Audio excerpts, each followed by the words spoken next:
పరీక్షిత్తుకి సందేహం వచ్చింది. మహాముని ఇంద్రుడు వృత్రుని సంహరించే ఉపాయం కోసం విష్ణువుని ఆరాధించాడు. అందుకు కావలసిన ఆయుధం కోసం దదీచి శరీరాన్ని కోరాడు. ఇవన్నీ సమకూర్చిన సైన్యంతో రాక్షసుల మీద దాడి చేశాడు. మంచి ప్రయత్నం చేసి వృత్రుని సంహరించాడు. తన ప్రయత్నం విజయవంతమైనందుకు విజయోత్సవం చేసుకుని ఆనందించకుండా ఆలోచనలో ఎందుకు పడ్డాడు అని అడిగాడు. శుకుడు దానికి సమాధానం చెప్పాడు.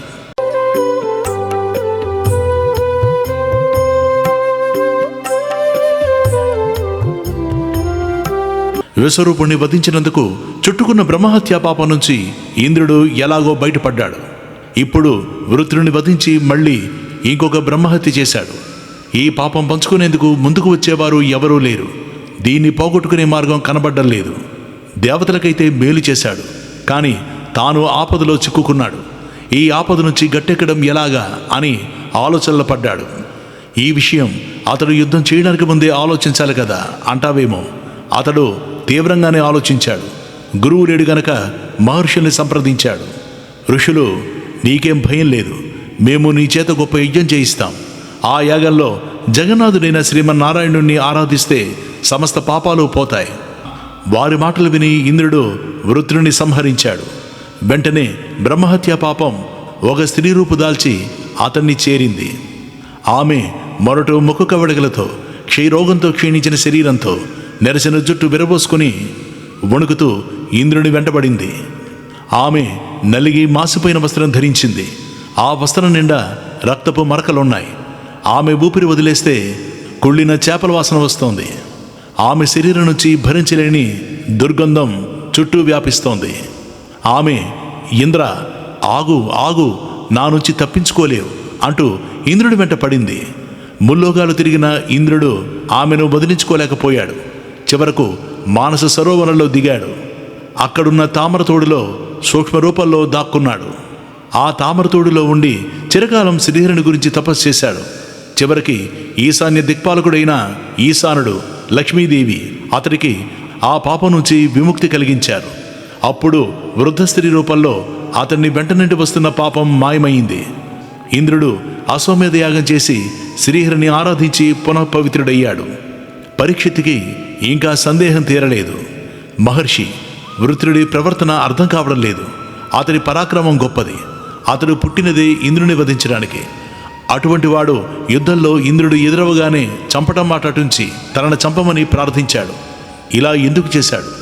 అంతేకాదు, యుద్ధరంగంలో శత్రువుల మధ్య నిలిచి శ్రీకృష్ణుణ్ణి ధ్యానం చేశాడన్నావు. 1,000,000 మంది మానవులుంటే వారిలో ధర్మాన్ని తూచా తప్పకుండా పాటించేవారు కొద్దిమంది మాత్రమే ఉంటారు. ధర్మాన్ని పాటించేవారు 1,000,000 మంది ఉంటే వారిలో మోక్షాన్ని కోరేవారు కొద్దిమందే ఉంటారు. మోక్షాన్ని కోరేవారు వేలాది మంది ఉంటే వారిలో ఎవడో ఒకడు భవబంధాల నుంచి విముక్తుడై సిద్ధి పొందుతాడు. అటువంటి వారిలో ఎప్పుడో ఎక్కడో ఒకడు శుద్ధ సత్వమూర్తి అయ్యి ఏ స్థితిలోనైనా ప్రశాంతమైన మనసుతో పరమాత్మ ధ్యానంలో మగ్నుడే ఉండగలడు. రాక్షసులు రజస్తమో గుణాలతో నిండి ఉంటారు. వారిలో శుద్ధసత్వ భావాలుండవు. అటువంటి రాక్షసుడైన వృత్రుడికి ఇంత శుద్ధసత్వ భావం ఎలా కలిగింది అని అడిగాడు. శుకుడు దానికి సమాధానం చెప్తున్నాడు. నీ ప్రశ్నకి సమాధానంగా ఒక రాజు కథ చెప్పాలి. ఆ రాజు చరిత్రని నాకు వ్యాసుడు, నారదుడు, దేవలుడు చెప్పారు.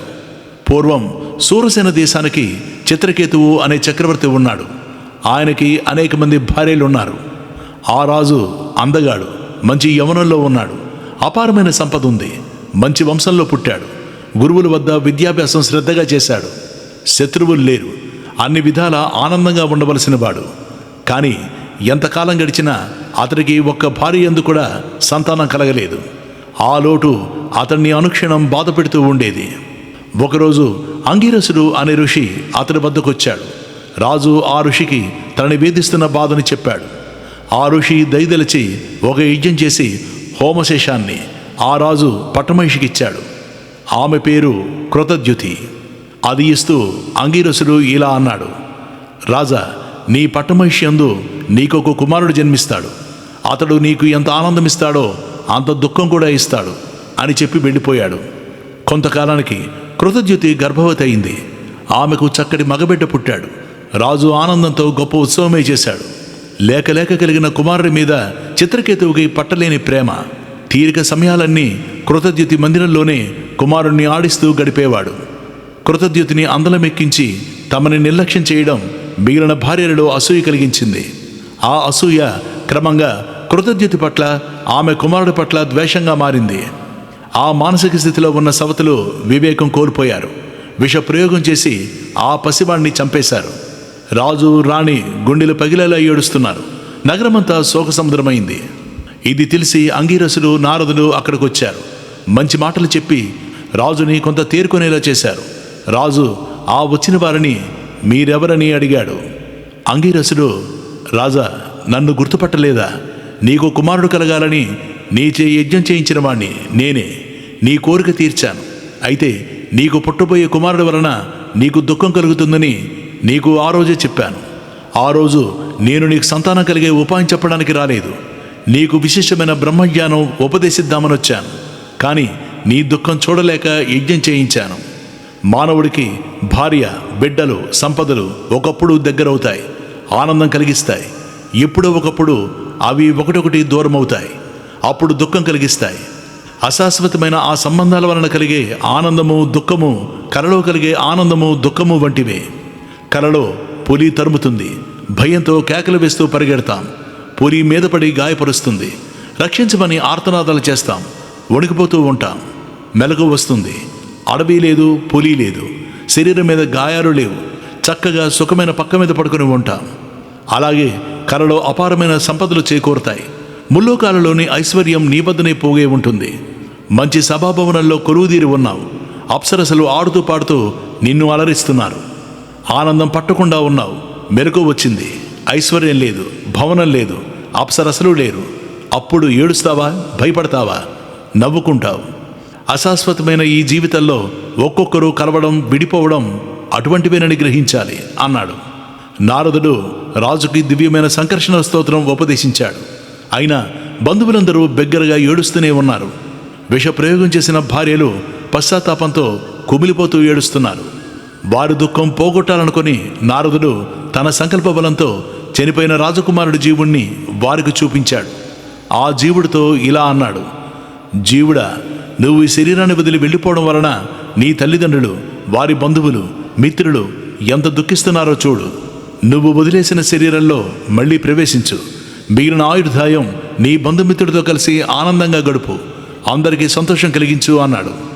దానికి ఆ జీవుడిలా బదులు చెప్పాడు: దేవర్షి, నేను ఇంతకుముందు అనేక వేల లక్షల జన్మల్లో క్రిమిగాను, కీటకంగానూ ఉన్నాను, పక్షిగాను, పశువుగాను ఉన్నాను, ఇంకా అనేక శరీరాల్లోనూ ఉన్నాను. ప్రతి జన్మలోనూ నాకొక తల్లి, తండ్రి ఉన్నారు. నువ్వు చూపిస్తున్న ఈ దంపతులు నాకు ఏ జన్మలో తల్లిదండ్రులో చెప్పు. నువ్వు బ్రహ్మ మానసపుత్రుడివి, నీకు అన్నీ తెలుసు. అయినా అడిగావు గనక చెప్తున్నాను. జీవుడినైన నాకు నాశనం లేదు. ఒక తల్లి కడుపున పుడతాను, ఒక దేహంలో ఉంటాను. ఆ దేహంలో ఉండగా అనుభవించాల్సిన కర్మలన్నీ అనుభవిస్తాను. తర్వాత ఆ దేహాన్ని వదిలేస్తాను. మరొక తల్లి, మరొక దేహం వస్తాయి. నేను ఒక దేహంలో ఉన్నంతకాలం ఆ దేహానికి సంబంధించిన వ్యక్తులపై మమకారం ఉంటుంది. ఆ దేహాన్ని వదిలేశాక వారెవరో, నేనెవరనో, వారితో సంబంధాల స్పృహ ఇక నాకుండదు. తన మాయాశక్తి చేత జగత్తంతా తానే ప్రకటితమవుతున్న పరమాత్మ అంశే ఈ జీవుడు. దీనికి వృద్ధి కానీ, క్షయం కానీ లేవు, నాశనము లేదు. ఎవరితోనూ ఏ బంధుత్వం లేదు, ఎవరితోనూ శత్రుత్వము లేదు. ఇతడికి సుఖ దుఃఖాలతో బంధం లేదు. ఇతడు పుణ్యపాపాలకి అతీతుడు, అన్ని కర్మలకి కేవలం సాక్షిభూతుడిగా ఉంటాడు. అందుచేత నువ్వు చూపిస్తున్న ఈ ఇద్దరితో తల్లి, తండ్రి అనే బంధుత్వం నాకు లేదు అని చెప్పి జీవుడు వెళ్ళిపోయాడు. రాజుకి దుఃఖం తీవ్రత తగ్గింది. కుమారుడికి చేయవలసిన ఉత్తర కర్మలు చేశాడు. నారదుడు అతడికి భగవదోపాసన బోధించాడు. తర్వాత అంగీరసుడు, నారదుడు సత్యలోకానికి వెళ్ళిపోయారు. రాజు నారదుడు చెప్పిన ఉపాసన 7 రోజులు చేశాడు. అతడి అంతరంగం పవిత్రమైంది. ఆ మంత్ర ప్రభావంతో విద్యాధరులకు అధిపతయ్యాడు. అతడు ఆదిశేషుని దర్శించి స్తుతించి ఆయన అనుగ్రహం పొందాడు. విష్ణువు అతడికి ఒక విమానం ఇచ్చాడు. ఆ విమానంలో చిత్రకేతువు స్వేచ్ఛగా విహరించాడు. అతడు ఒకరోజు కైలాసం వైపు వెళ్ళాడు. అక్కడ ఋషులు, సిద్ధులు, చారణులు సేవిస్తుంటే పార్వతీదేవితో సహా సభలో కూర్చున్న శివుణ్ణి చూశాడు. అందరి మధ్య భార్యని అంత సమీపంలో కూర్చోబెట్టుకున్నందుకు శివుణ్ణి ఆక్షేపించాడు. శివుడు స్పందించలేదు. పార్వతీదేవికి కోపం వచ్చి అతడు రాక్షసుడే జన్మిస్తాడని శాపం ఇచ్చింది. ఆ శాపం ఫలితంగా విష్ణుభక్తుడైన చిత్రకేతువు త్వష్టకి దక్షిణాగ్ని నుంచి పుత్రుడిగా పుట్టాడు. అలా వృత్రాసురుడి పూర్వజన్మ వృత్తాంతం చెప్పాక శుకుడు అదితి దితుల సంతానం గురించి చెప్పాడు. దితికి 49 మంది మరుతులనే పుత్రులు పుట్టారని, వారికి ఇంద్రుడు తనతో సమానమైన స్థానాన్నిచ్చాడని చెప్పాడు. పరీక్షిత్తుకి సందేహం వచ్చింది. ఆచార్య, దితిపుత్రులు సాధారణంగా అసుర స్వభావంతో ఉంటారు. వారికి ఆ అసురభావాలు ఎలా పోయాయి? ఏ పుణ్యకర్మలు చేసి వారు ఇంద్రుడితో సమానమైన స్థానం పొందారు అని అడిగాడు. శుకుడు సమాధానం చెప్పాడు. హిరణ్యాక్షుణ్ణి, హిరణ్యకశిపుణ్ణి విష్ణువు సంహరించాడు. ఇంద్రుడి స్వార్థంతో తన పుత్రుల్ని చంపించాడని దితి భావించింది. తన పుత్రుల్ని నిర్దయగా చంపినందుకు ఇంద్రుడి మీద కోపం వచ్చింది. కాలం గడుస్తూ ఉంటే ఆ కోపం పగ అయింది. ఇంద్రుడి మదమణిచే పుత్రుడు తనకు కావాలనుకుంది. ఆమె తన భర్త కశ్యపుణ్ణి విశేషంగా సేవించి అలరించింది. వేదవేత్త తపోనిధి అయిన కశ్యపుడు ఆమెకు వశమయ్యాడు. సృష్టి ప్రారంభంలో ప్రాణులు ఏకాంతంగా ఉండడం బ్రహ్మ గమనించాడు. తన శరీరంలో సగభాగం నుంచి స్త్రీలని సృష్టించాడు. అప్పటి నుంచి స్త్రీలు పురుషుల మనస్సులని అపహరిస్తూనే ఉన్నారు. కశ్యపుడు, దితి, నీ పరిచర్యలతో చాలా ప్రీతి కలిగింది, ఆనందించాను, ఏదైనా వరం కోరుకో అన్నాడు. ఆ మాట కోసమే నిరీక్షిస్తోంది దితి. మహర్షి, ఇంద్రుడు నా కుమారులిద్దరిని విష్ణువు చేత చంపించాడు. ఆ ఇంద్రుడిని చంపేవాడు మరణం వండని చిరంజీవైన కుమారుడు నాకు కావాలి. ఇదే నేను కోరే వరం. నేను కోరినది ఇస్తానని మాటిచ్చావు. నా కోరిక తీర్చు అంది. కశ్యపుడు ఇరుకున పడ్డాడు. ఇంద్రుడిని చంపకూడదు, ఆడిన మాట తప్పకూడదు.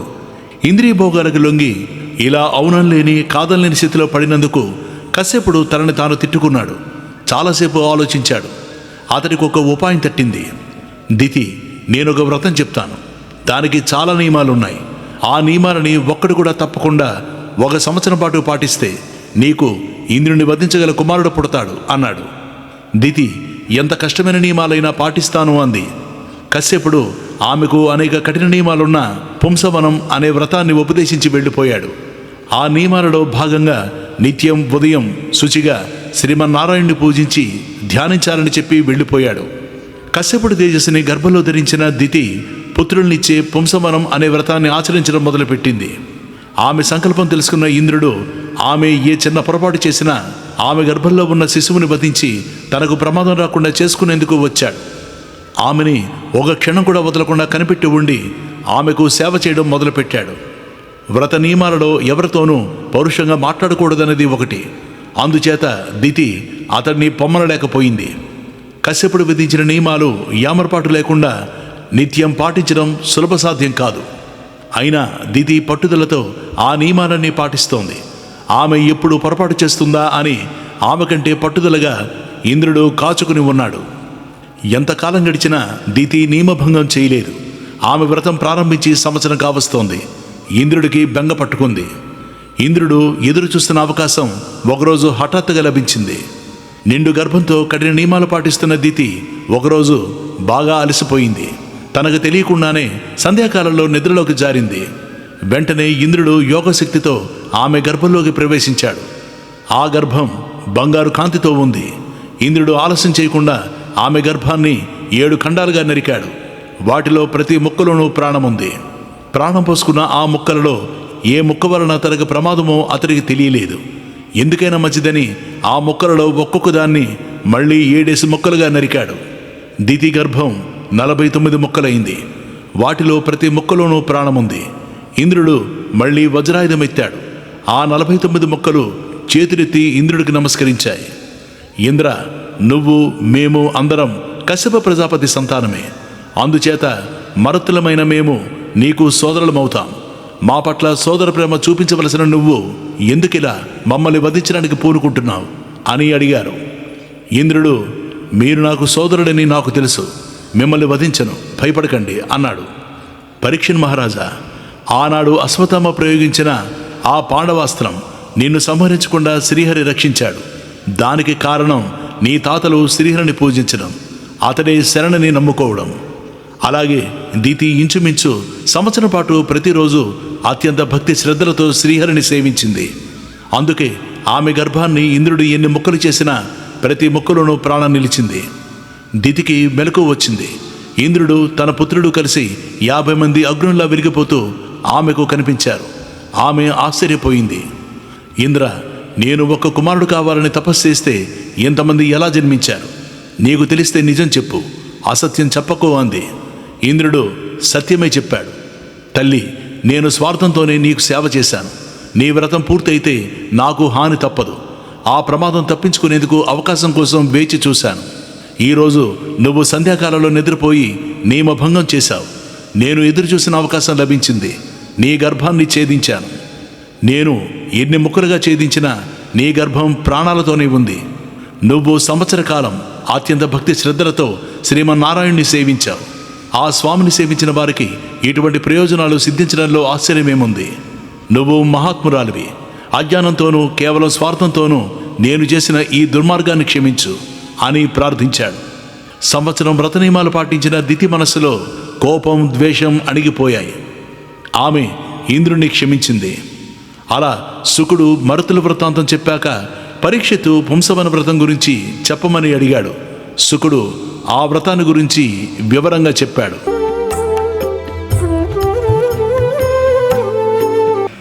దేవతలకి, విశేషించి ఇంద్రుడికి మేలు చేయడం కోసం శ్రీమన్నారాయణుడు రాక్షసుల్ని ప్రత్యక్షంగాను పరోక్షంగాను వధించిన వృత్తాంతాలు శుకుడు చెప్తున్నాడు. పరీక్షిత్తు ఆ కథలు శ్రద్ధగా వింటున్నాడు.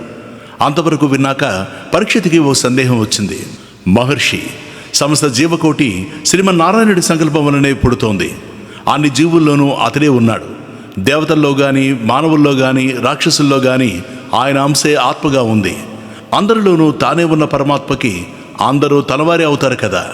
జీవులందరూ తనవారే గనక ఆ స్వామి అందరి పట్ల ప్రేమగలవాడవుతాడు కదా. అందరికీ ఒకేలా మేలు చేస్తాడు కదా.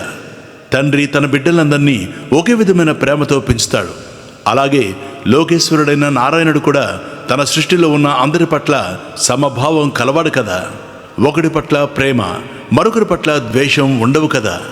అటువంటి శ్రీమన్నారాయణుడు పక్షపాత బుద్ధితో ఒకరి పట్ల అమితమైన ప్రేమని, మరొకరి పట్ల తీవ్రమైన శత్రుత్వాన్ని పెంచుకున్నవాడిలా ఇంద్రుడికి మేలు చేసేందుకు అనేకసార్లు రాక్షసుల్ని వధించాడని చెప్తున్నావు. నువ్వు చెప్తున్న కథలని ఎంత విశ్లేషించుకున్నా ఆ స్వామి ఎందుకలా చేస్తున్నాడో స్పష్టంగా తెలియడం లేదు.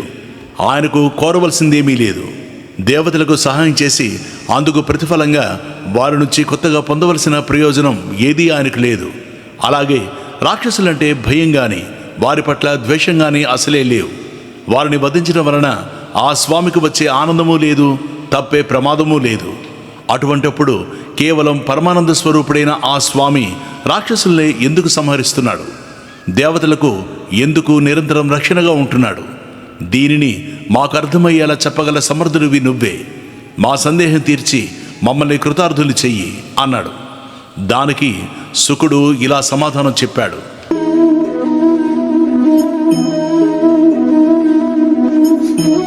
రాజా, శ్రీహరి శుద్ధ సత్యమూర్తి. ఆయనకు అందరూ సమానులే. ఆయన ఎవరిని ద్వేషించి శిక్షించడు, ఎవరిని పక్షపాత దృష్టితో ప్రేమించి దరిచేర్చుకోడు.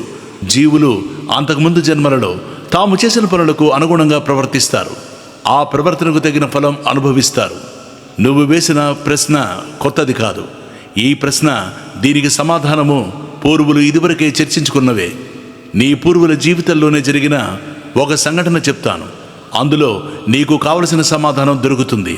మీ తాతగారు యుధిష్ఠిరుడు రాజసూయాగం చేశాడు. ఆ యాగంలో చివరి రోజు యజ్ఞం చూడడానికి వచ్చిన ప్రముఖులందరినీ పూజించి సత్కరించారు. వచ్చిన వారిలో అందరికంటే శ్రేష్ఠుడికి ముందు పూజ చేస్తారు.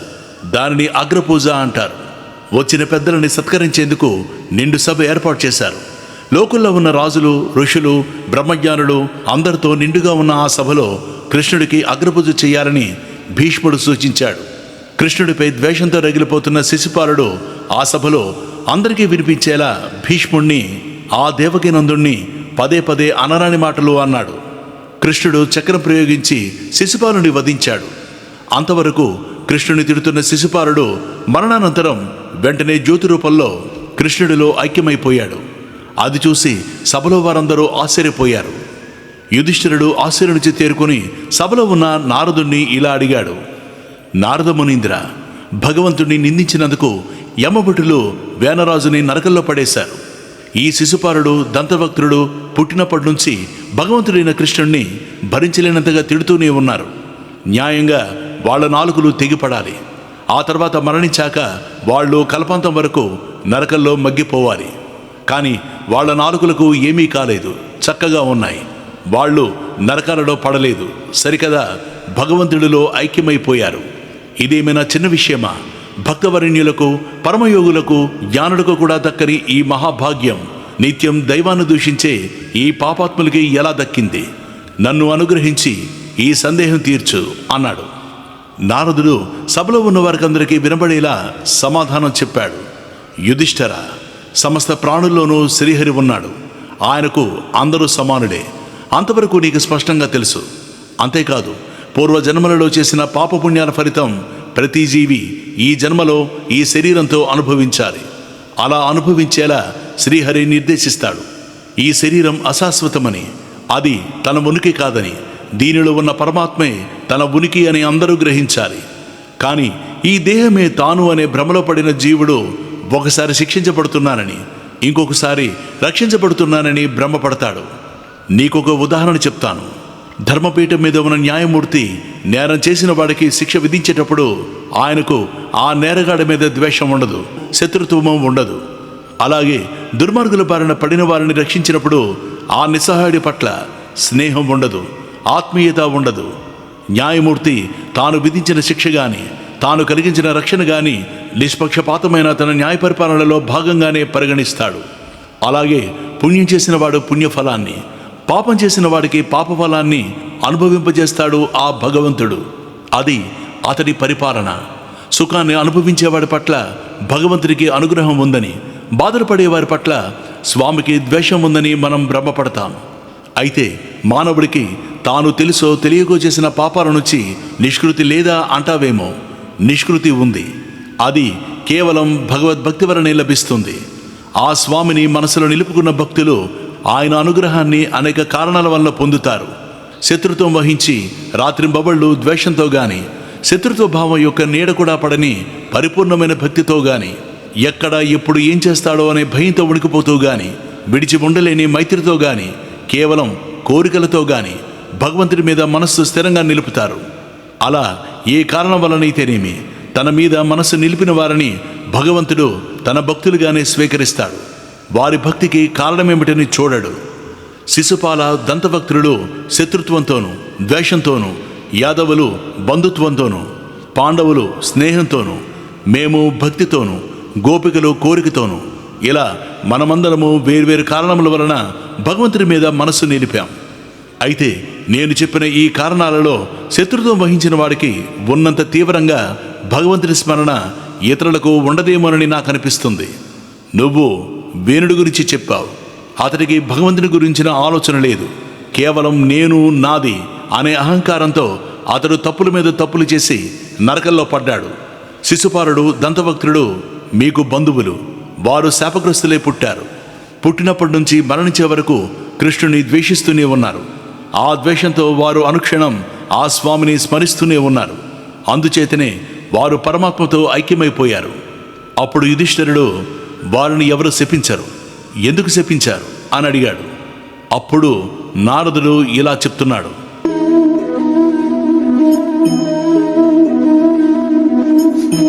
విష్ణువు ద్వారపాలకులైన జైవిజయుల్ని సనకాదులు శపించిన వృత్తాంతం చెబుతాను విను. శాపగ్రస్తులై స్వర్గం నుంచి పడిపోతున్న వారిద్దరిని చూస్తుంటే శపించిన ఋషులకు అంతలోనే జాలి కలిగింది. 3 జన్మలు విష్ణువుని ద్వేషించి రాక్షసులై పుట్టాక వారికి శాప విముక్తి కలుగుతుందని చెప్పారు అని శాప వృత్తాంతం అంతా చెప్పి నారదుడు ఇలా అన్నాడు: వారు మొదటి జన్మలో హిరణ్యకశిపుడు, హిరణ్యాక్షులుగా జన్మించారు. తర్వాత రావణ కుంభకర్ణులుగా జన్మించారు. 3వ జన్మలో శిశుపాల దంతభక్తులుగా పుట్టారు.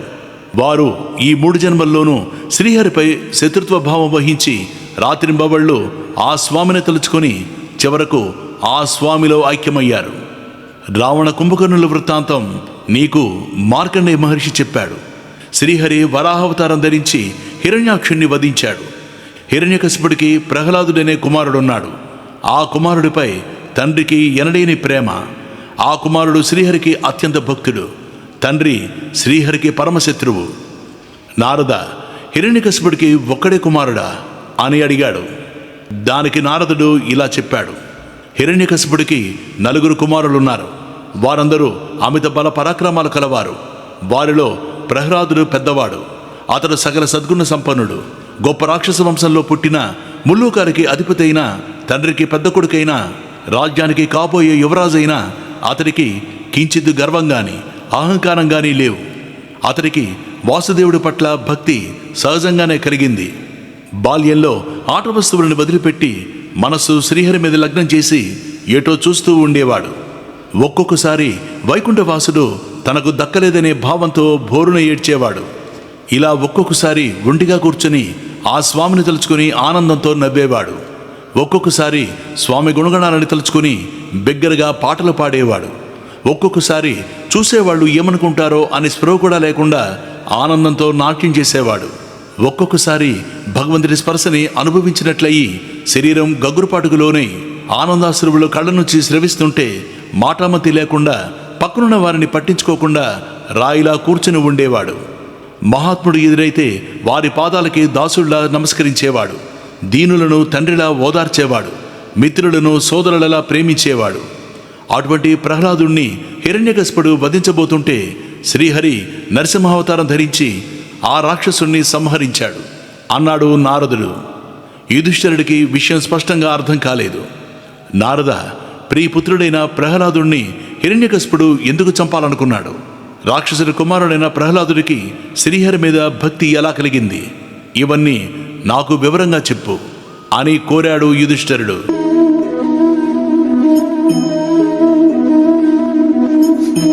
రాజా, దక్ష ప్రజాపతి కుమార్తెలు 17 మందిని కశ్యపుడు వివాహం చేసుకున్నాడు. వారిలో దితి ఒకరు.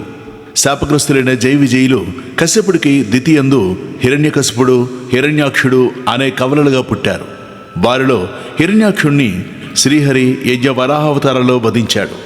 సోదరుడి వధకు హిరణ్యకశిపుడు చాలా దుఃఖించాడు.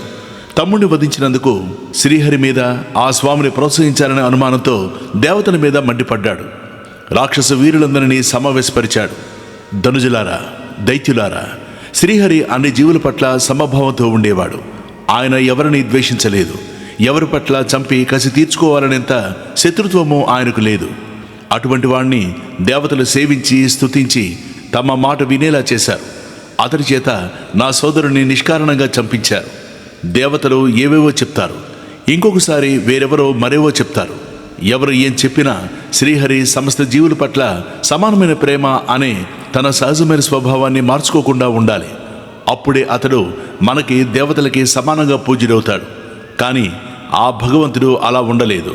తన సహజ స్వభావాన్ని గాలి కుదిలేశాడు. ఎవరు ఏ మాయమాటలు చెప్తే అవి నమ్మి మోసపోయే బాలులా ప్రవర్తించాడు. మాయ పన్ని అడవి జంతువు రూపం ధరించి నా సోదరుని వధించాడు. ఇప్పుడు నేను వెంటనే వెళ్ళి నా శూలంతో అతడి కంఠం నరుకుతాను. నా తమ్ముడికి రక్తం చాలా ఇష్టం.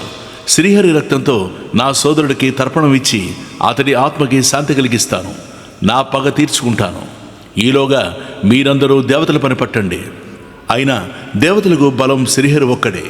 ఆ శ్రీహరికి ఆశ్రయం భూలోకంలో వేదవేత్తలు చేసే యజ్ఞాలు, వైదిక ధర్మం ఆచరించే ఋషులు. ఆ ఆశ్రయం లేకుండా చేస్తే శ్రీహరికి భూలోకంలో నిలువ నీడ ఉండదు. ఆపై దేవతలకు రక్షణ ఉండదు. అందుచేత మీరు భూలోకమంతా తిరిగి శ్రీహరికి ఆశ్రయం లేకుండా చెయ్యండి.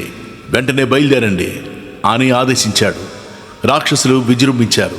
యజ్ఞాలు ధ్వంసం చేశారు. ఋషుల ఆశ్రమాలకు నిప్పు పెట్టారు. ఫల వృక్షాలని నరికివేశారు. గోవులను సంహరించారు. అనేకసార్లు భూలోకమంతా వెతికి మరీ సర్వనాశనం చేశారు. దేవతలు బెదిరిపోయారు. ఆ పరిస్థితిలో స్వర్గంలో ఉండడం క్షేమ కాదనుకున్నారు. పోని భూలోకంలో దాక్కుందామంటే రాక్షసులకు చిక్కకుండా ఉండే అవకాశం ఎక్కడా కనబడలేదు. వేరే దారి లేక ఎక్కడో ఒకచోట స్థిరంగా ఉండకుండాను, ఎవరికంటా పడకుండాను చాటుమాటుగా తిరగడం ప్రారంభించారు. హిరణ్యకశిపుడు అంతఃపురానికి వెళ్ళాడు. హిరణ్యాక్షుడి కుమారుల్ని ఓదార్చి వారికి ధైర్యం చెప్పాడు. అక్కడ హిరణ్యాక్షుడి భార్య వృషాభాను, తల్లి దితి శోక సముద్రంలో మునిగిపోయి ఉన్నారు. బిగ్గరగా ఏడుస్తున్నారు. రాక్షసరాజు వారిని ఓదార్చాడు. తల్లి, సోదరపత్ని, హిరణ్యాక్షుడు మహావీరుడు. అతడు యుద్ధం చేసి ప్రాణం వదిలాడు.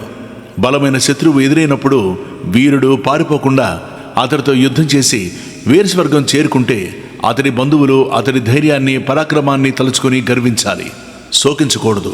మీరిద్దరూ అన్ని విషయాలు తెలిసినవారు. మీరు ఇలా అయిపోతే ఎలా? ఈ లోకంలో ప్రాణులు ప్రారంధానికి లోనే కలుస్తూ విడిపోతూ ఉంటారు. చలివేంద్రంలో దాహం తీర్చుకునేందుకు చేరిన బాటసారులు ఆ నీడలో కాసేపు కలిసి ఉంటారు, మాట్లాడుకుంటారు. ఆ తర్వాత ఎవరి దారి వారిది. ఈ జీవితంలో సంయోగ వియోగాలు అటువంటివే. ఏ దేహం నశించిందని మనం శోకిస్తున్నామో అది నేడో రేపో మరొక రోజు నశించేదే. కానీ ఆ దేహంలో పరమాత్మ అంశ అయిన ఆత్మ ఉంటుంది. అది నశించదు. అది కాలానికి అతీతమైంది. దానికి వృద్ధి క్షయాలు ఉండవు. గతంలో జరిగిన సంఘటన ఒకటి చెప్తాను. సుయజ్ఞుడు అనే రాజు యుద్ధంలో చనిపోయాడు. అతని భార్యలు గుండెలు పగిలేలా ఏడుస్తూ ఆ రాజు శరీరాన్ని ఉత్తరక్రియలకి తీసుకువెళ్ళనివ్వకుండా అడ్డుకున్నారు. అప్పుడు యముడు ఒక బాలుడి రూపంలో అక్కడికొచ్చి వారితో మాట్లాడి వారికి కనువిప్పు కలిగించాడు. దుఃఖిస్తున్న ఆ భార్యలతో యముడు ఇలా అన్నాడు: మీరెవరూ నాలా చిన్నపిల్లలు కారు. అందరూ మంచి జీవితానుభవం ఉన్నవారే. అనేక మంది జన్మించడం చూశారు, అనేక మంది మరణించడమో చూశారు. ఎందరో చెప్పిన మాటలు విన్నారు. అయినా ఏమీ తెలియని వాళ్ళలా ఏడుస్తున్నారు. పరమాత్మ శాశ్వతుడు. ఈ చరాచర జగత్తు యొక్క సృష్టి, స్థితి, లయాలు ఆ పరమాత్మ సంకల్పించినట్లే జరుగుతాయి. ఇవి ఆయనకి క్రీడ వంటివి అని జ్ఞానులు అంటారు. ఆయన సంకల్పం ప్రకారమే జననం, జీవనం, మరణం సంభవిస్తాయి. ఈ విషయం మనసుకు పట్టించుకుంటే వియోగం ఇంత దుఃఖాన్ని కలిగించదు. మీ భర్తని శత్రువు చంపలేదు. పరమేశ్వర సంకల్పం ప్రకారం కాలం సంహరించింది. ఆ స్వామి అనుగ్రహించిన ఆయుర్దాయం ఉన్నంత కాలం రాజు ఆనందంగా బ్రతికాడు. ఆ ఆయుర్దాయం పూర్తయింది. రాజు మరణించాడు. ఆ శ్రీహరి అనుగ్రహం ఉంటే భయంకరమైన అడవిలో నిస్సహాయంగా చిక్కుకున్న ఏ బాధ లేకుండా బ్రతికి బయటపడతాడు. అతని అనుగ్రహం లేకపోతే చుట్టూ అన్ని రక్షణలు ఏర్పరచుకొని పక్కనే 10 మంది వైద్యులు పెట్టుకుని తన మందిరంలోనే కూర్చుని ఉన్న అందరూ చూస్తూ ఉండగా మరణిస్తాడు. ఇంతకీ మీరు దేని గురించి ఏడుస్తున్నారు? మీ భర్త అని భావిస్తున్న ఈ శరీరం గురించా? అదే అయితే ఈ శరీరం ఇక్కడే ఉంది కనుక అతడిక్కడే ఉన్నాడు. ఎదురుగా ఉన్నవాడి గురించి ఏడవడం అవివేకం. ఇంతవరకు మీరు మాట్లాడితే ఇతడు విన్నాడు, మీతో మాట్లాడాడు. ఇంతవరకు ఈ శరీరంలో ఉన్న జీవుడి వలన దీనికి ఆ చైతన్యం వచ్చింది. ఆ జీవుడి గురించి మీరు ఏడుస్తున్నారా? ఆ జీవుడు మీ ఎదురుగా ఉన్న శరీరాన్ని వదిలేసింది. ఇక దానికి ఈ శరీరంతో కానీ, దానికి సంబంధించిన భార్యాబిడ్డలతో కానీ, బంధుమిత్రుడితో కానీ సంబంధం లేదు. మీతో ఏ సంబంధం లేని దాని గురించి మీరిలా ఏడవడం మరింత వివేకం. అందువలన మీరిలా ఎన్ని 100 సంవత్సరాలు ఏడ్చినా ఏమీ ప్రయోజనం లేదు. మీ భర్త మీకిక రాడు అని చెప్పి యముడు అదృశ్యమయ్యాడు. తల్లి, అందరిలోనూ ఉన్నది ఒకే పరమాత్మ అని గుర్తించలేక ఇది నేను, అది వాడు అని అజ్ఞానంలో పడి జీవితం గడిపేస్తున్నాం. మనవాడు ఎదుటివాడిని చంపితే ఆనందిస్తున్నాం, ఎదుటివాడు మనవాడిని చంపితే ఏడుస్తున్నాం. ఈ లోకంలో ఎవరికి ఇంకొకరిని చంపే శక్తి లేదు. ఎవరి వలన ఎవడో చనిపోడు. ఎవరికి ఈ లోకంలో ఉండే ఆయుర్దాయం నిండుతుందో వారు మరణిస్తారని, అందుకు మనకు కనిపిస్తున్న కారణం కేవలం నిమిత్త మాత్రమేనని, ఇది పరమాత్మ జీవులతో ఆడించే జగన్నాటకంలో భాగమేనని మర్చిపోతున్నాం. ఇది మీకు తెలుసు. ఒక్కసారి ఈ విధంగా ఆలోచించండి. ఇలా దుఃఖిస్తూ కూర్చోకండి అన్నాడు. వెంటనే దితి, ఆమె కోడలు ఏడవడం మానేశారు. పెద్దవారు అస్తమాను ఒక మాట అంటారు: మనమందరం అన్నీ తెలిసిన వాళ్ళం, మనలో తెలియని వాళ్ళు ఎవరూ లేరు. అయినా తప్పులు చేస్తూనే ఉన్నాం. ఇవి తెలియక చేసిన తప్పులు కాదు. అన్నీ తెలిసిన వివేకవంతులమై ఉండి మనం చేస్తున్నది తప్పని స్పష్టంగా తెలిసి ఉండి చేసిన తప్పులే. హిరణ్యకశిపుడు తల్లికి ఇంత వేదాంతం చెప్తున్నాడు. ఎవరు చనిపోయినా దానికి కారణం వారి ఆయుర్దాయం తీరిపోవడమే అంటున్నాడు. ఎవరు ఎవరిని చంపలేరు అంటున్నాడు. కానీ వెంటనే మళ్ళీ తన తమ్ముణ్ణి శ్రీహరి చంపాడని, అందుకు శ్రీహరిని చంపుతానని అంటున్నాడు అని ఊరుకోలేదు. అందుకు ప్రయత్నం ప్రారంభించాడు. రావణాసురుడు ఘోరమైన తపస్సు చేశాడు, బ్రహ్మను మెప్పించాడు. నిత్యం శివార్చన చేశాడు, శివుణ్ణి మెప్పించాడు. గొప్ప వేదవేత్త. ఏమి చేస్తే భగవంతుడు అనుగ్రహిస్తాడో, ఏమి చేస్తే ఆగ్రహిస్తాడో బాగా తెలిసినవాడు. అయినా వరుసపెట్టి చెయ్యకూడని పనులన్నీ చేశాడు. ఇది విధి లీల, ఎవరు దాటలేనిది. హిరణ్యకశిపుడు తాను అజయుడైన వీరుడు కావాలని, ముల్లోకాలకు చక్రవర్తి కావాలని కోరి మందర పర్వతలోయలో తపస్సు ప్రారంభించాడు. ఒక్క కాలిబట్టిన వేలు మాత్రమే నేల మీద ఆంచి ఆకాశం వైపు చూస్తూ బ్రహ్మను గురించి ఘోరమైన తపస్సు చేశాడు. అతడికి శరీర స్పృహ పోయింది. కదలకుండా రాయిలా నిల్చున్న అతడి మీద పుట్టలు పెరిగాయి. వాటి మీద మొక్కలు మురిచి ఎదిగి వృక్షాలయ్యాయి. ఆ పుట్టలలో చీమలు చేరి అతడి చర్మాన్ని, మాంసాన్ని చాలా వరకు తినేశాయి. అయినా తీవ్రమైన తప ప్రభావం వలన ప్రాణం నిలిచి ఉంది. కొంతకాలానికి బ్రహ్మ ప్రత్యక్షమయ్యాడు. ఎక్కడో పుట్టలడుగున ఉన్న హిరణ్యకశిపుడు బ్రహ్మదేవుడికి కనిపించలేదు. ఆ రాక్షసుడి తపోదీక్షని ఆయన మెచ్చుకున్నాడు. కశ్యపనందన, హిరణ్యకశిప, నీ తపస్సు సిద్ధించింది. నేను వచ్చాను. ఇంతవరకు ఏ ఋషి ఇంత తీవ్రమైన తపస్సు చేయలేదు. ఇకపై కూడా ఎవరూ ఇటువంటి తపస్సు చేయలేరు. నీకు తప్ప వేరెవరికి ఇలా 100 దివ్య సంవత్సరాల కాలం కనీసం నీరైనా తాగకుండా ప్రాణాన్ని నిలిపి ఉంచడం సాధ్యమవుతుందా? నీ తపోనిష్ట వలన నీకు వశమైపోయాను. నీ పట్ల మిక్కిలి ప్రసన్నుడనయ్యాను. అందువలన నువ్వు ఎటువంటి కోరికలు కోరినా, ఎన్ని కోరికలు కోరినా వాటన్నిటినీ తీరుస్తాను. నీకిష్టమైన వరం కోరుకో అని తన కమండలంలో ఉన్న జలాన్ని ఆ పుట్టల మీద చల్లాడు. ఎండిన కట్టెల్లో నుంచి అగ్ని లేచినట్లు హిరణ్యకశిపుడు పుట్టల నుంచి బయటకొచ్చాడు. ఎముకలు పోగులా అయిపోయిన అతడి శరీరానికి బ్రహ్మ ప్రభావం వలన పూర్వపు ఆరోగ్యం, బలం వచ్చాయి. కొత్త తేజస్సు వచ్చింది. మనశ్శక్తి, ఇంద్రియ శక్తి, దేహశక్తి పూర్తిగా వచ్చాయి. ఆ రాక్షసుడు శిరస్సు నేలకు తగిలించి బ్రహ్మకు నమస్కరించాడు. తల వంచి ఆయన పాదాలను కళ్ళకద్దుకుని స్తుతించాడు. తాను కోరిన వరం చెప్పాడు. నువ్వు సృష్టించే ఏ ప్రాణి వలన నాకు మరణం కలగకూడదు. లోపల గాని, బయట గాని, పగలు గాని, రాత్రి గాని, ఏ ఆయుధాల వలన గాని, భూమి మీద గాని, ఆకాశాల్లో గాని, మానవుల వలన గాని, జంతువుల వలన గాని, ప్రాణం ఉన్న వాటి వలన గాని, ప్రాణం లేని వాటి వలన గాని, దేవతల వలన గాని, రాక్షసుల వలన గాని, నాగుల వలన గాని నాకు మరణం కలగకూడదు. యుద్ధంలో నన్ను ఎదిరించి నిలబడగల ప్రత్యర్థి ఉండకూడదు. సమస్త ప్రాణులకు నేనే ఏకఛత్రాధిపతిని కావాలి. ఇంకా లోకపాలకులకు ఉన్న మహిమలన్నీ నాకు కావాలి. తరగని ఐశ్వర్యం కావాలి అని కోరాడు. బ్రహ్మదేవుడు తదాస్తు అని వరాన్నిచ్చాడు. ఆ తర్వాత హిరణ్యకశిపుడు పూజలు అందుకుని తన సత్యలోకానికి వెళ్ళిపోయాడు. హిరణ్యకశిపుడు పెద్ద రాక్షస సైన్యాన్ని సమకూర్చుకున్నాడు. తాను ముందుండి సైన్యాన్ని నడిపించాడు. దేవతలని, మానవులని, రాక్షసులని, ఇంకా సమస్త జీవరాశిని లొంగదీశాడు. లోకపాలకులని, దిక్పాలకులని జయించి వారి స్థానాలు ఆక్రమించాడు. ఆ రాక్షసుడు స్వర్గానికి అధిపతి అయ్యాడు. మహేంద్రుడి దివ్య భవనంలో నివసించాడు. కఠినమైన పరిపాలనతో ముల్లోకాలలోనూ తన మాట తూచా తప్పకుండా అమలయ్యేలా చేసుకున్నాడు. దేవతలందరూ వచ్చి అతని పాదాలకి నమస్కరించారు. తుంబురుడు మొదలైన వారు అతని గొప్పదనాన్ని పాటలుగా కట్టి స్తోత్రం చేశారు. ఎక్కడ ఏ యజ్ఞం జరిగినా అక్కడ దేవతగా హిరణ్యకశిపుణ్ణి ఆరాధించారు. ఆవిర్భాగాన్ని అతడికి అర్పించారు. అతడికి భయపడి భూమి దున్నకుండానే పంటలిచ్చింది. వృక్షాలు తమకు సహజమైన ఋతువులలో కాకుండా అన్ని ఋతువుల్లోనూ ఫలపుష్పాలు ఇచ్చాయి. సముద్రాలు తమలోని అమూల్య రత్నాలు తెచ్చి కానుకలుగా సమర్పించాయి. ఇలా కాలం గడుస్తోంది. హిరణ్యకశిపుడు ఏదో ఒక సాకుతో తరచూ విధించే కఠినమైన శిక్షలను తట్టుకోలేక ముల్లోకాల్లోనూ వారు తమ మనస్సులను ఏకాగ్రం చేసి తమను రక్షించమని శ్రీహరిని వేడుకున్నారు. వారికి శ్రీహరి ఊరట ఇలా వినిపించింది. ఈ హిరణ్యకశిపుడి దుర్మార్గాలు నాకు తెలుసు. కొంతకాలం ఓపిక పట్టండి, ఇతన్ని వధిస్తాను. ఇతని కుమారుడు ప్రహ్లాదుడు. అతడు బాలుడు అయిన సమస్త జీవులని ఒకే విధంగా ప్రేమించే మహాజ్ఞాని, మహాత్ముడు. ఎవరి పట్ల శత్రుత్వభావం లేని అత్యంత శాంత స్వభావుడైన ప్రహ్లాదుడికి ఎప్పుడైతే ఈ రాక్షసుడు ద్రోహం తలపెడతాడో అప్పుడు అతడికి వరాల వలన ఎంత బలం ఉన్నా అతన్ని తప్పక వధిస్తాడు అన్నాడు. శ్రీహరి చెప్పినట్లే హిరణ్యకశిపుడు ప్రహ్లాదుడికి హాని తలపెట్టాడు అని నారదుడు వివరించాడు. అప్పుడు యుధిష్ఠిరుడు, నారద, తల్లిదండ్రులకు పుత్రుల మీద ప్రేమ ఉంటుంది.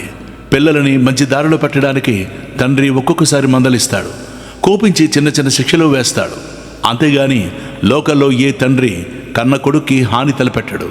ప్రహ్లాదుడు ఉత్తమగుణ సంపన్నుడని, హిరణ్యకశిపుడికి ఆ కుమారుడంటే చాలా ఇష్టమని చెప్పావు కదా. ఇంత ప్రియమైన కుమారుడికి హాని తలపెట్టేంత ద్వేషం రాక్షసరాజుకి ఎందుకు కలిగింది అని అడిగాడు. అప్పుడు నారదుడు ఇలా సమాధానం చెప్పాడు.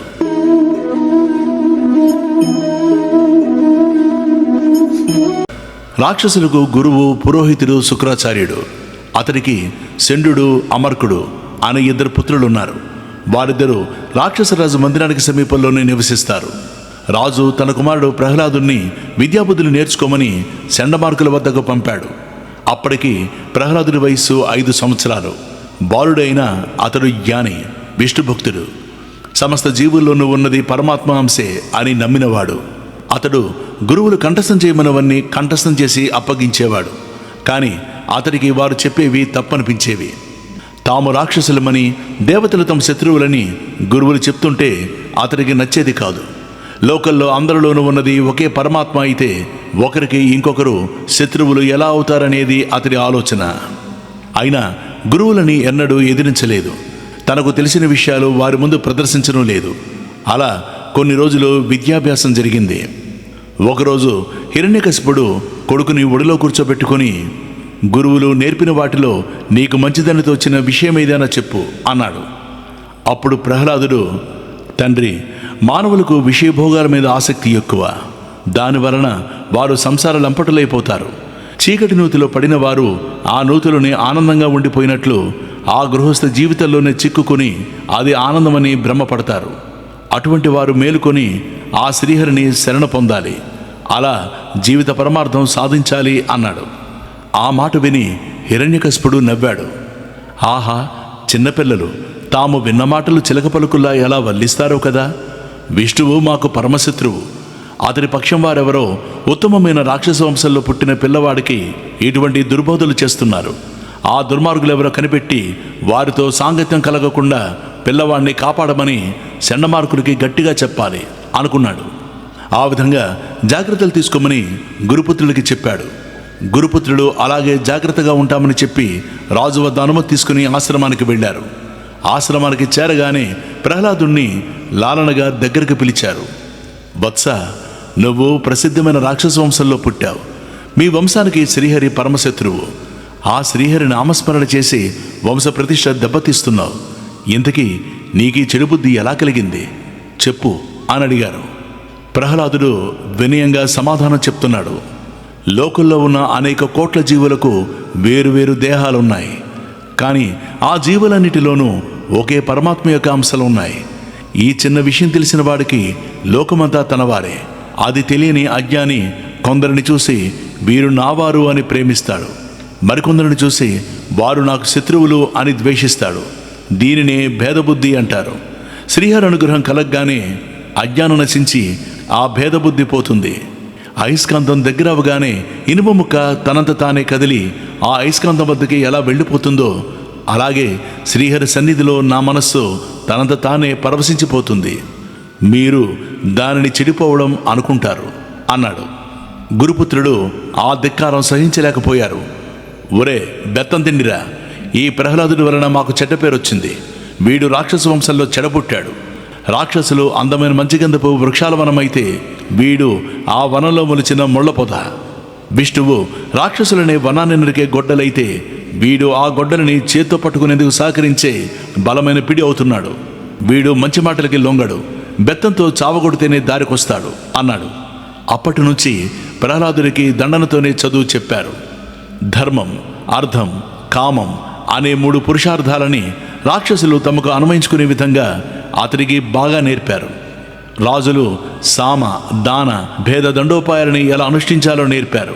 అవన్నీ వారు చెప్పినట్లే తిరిగి పలికాడు ప్రహ్లాదుడు. రాజకుమారుడు తన దారికొచ్చాడని సంతోషించి గురుపుత్రుడు రాజుకు చూపించడానికి అతని రాజమందిరానికి తీసుకువెళ్ళాడు.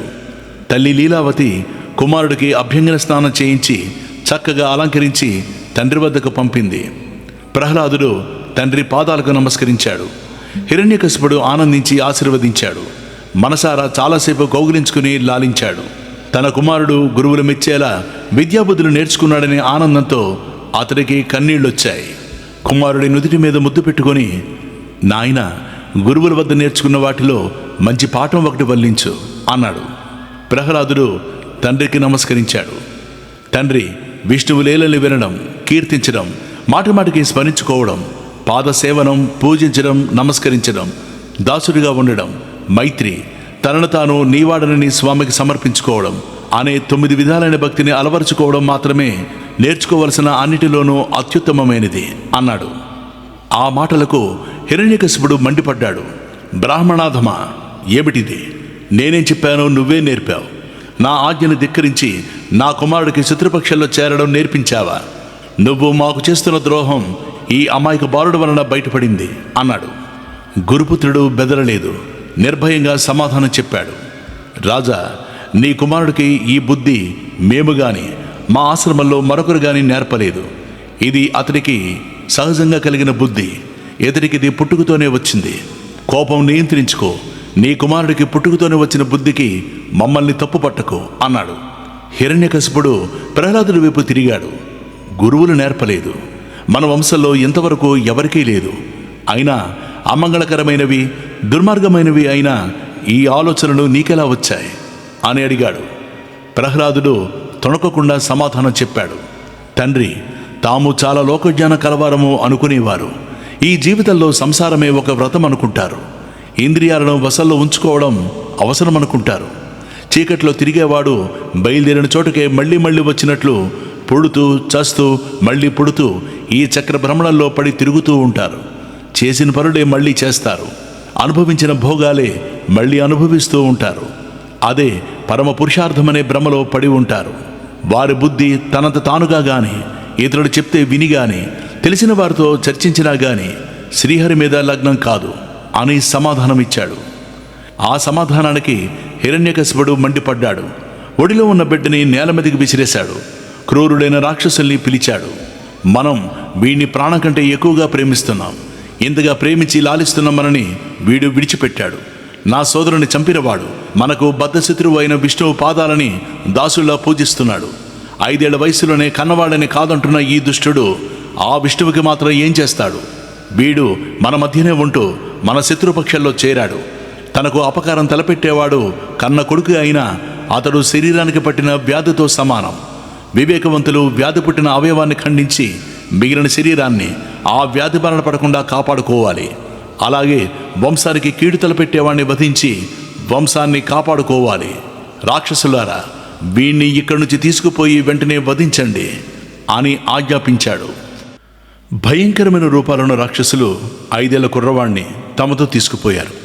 అతడి ఆయుపట్ల మీద 10 శూలాలతో పొడిచారు. ప్రహ్లాదుడు భయపడలేదు, ఏడవను లేదు, నన్ను కొట్టవద్దు అని బ్రతిమాలలేదు, రాక్షసుల్ని నిందించలేదు. మనస్సు శ్రీహరి మీద లగ్నం చేసి బాహ్య స్పృహ లేకుండా ఉన్నాడు. రాక్షసులు ఎంత పొడిచినా అతడికి చిన్న గాయం కూడా కాలేదు, రక్తం చిమ్మలేదు. రాక్షసులు ఆశ్చర్యపోయారు. నమ్మలేని ఈ నిజాన్ని రాజుకు చెప్పారు. రాజు వాళ్ళని ఇంకా తీవ్రంగా ప్రయత్నం చేయమన్నాడు.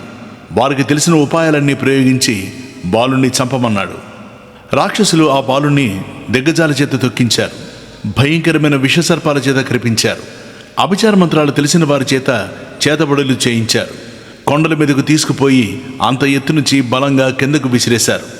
ఆహారం పెట్టకుండా నీరివ్వకుండా చాలా రోజులు ఉంచేశారు.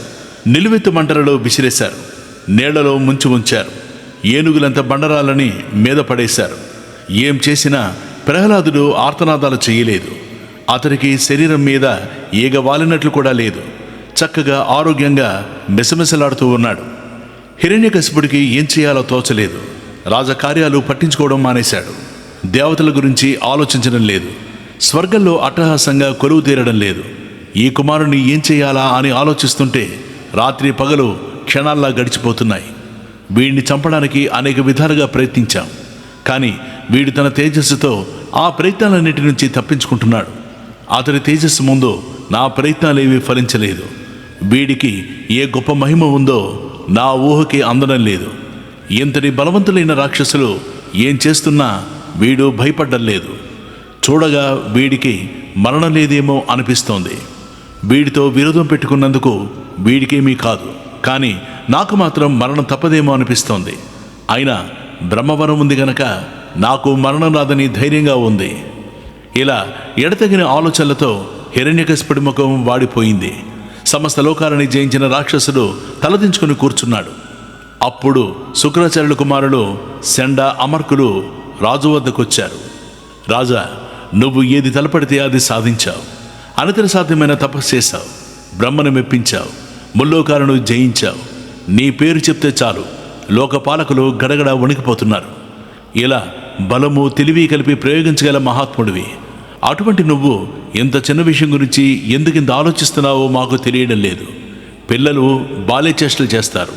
ఆ చేష్టలు చూసి వాటిని పరిశీలించి వారిలో గుణదోషాలను వెతకకూడదు. బాలురికి విషయ పరిజ్ఞానం ఉండదు, ఆలోచించి మాట్లాడే తెలివి ఉండదు. ఇది మేము చెబుతున్న మాట కాదు, శాస్త్రాలు చెబుతున్నది నీకు వినిపిస్తున్నాం.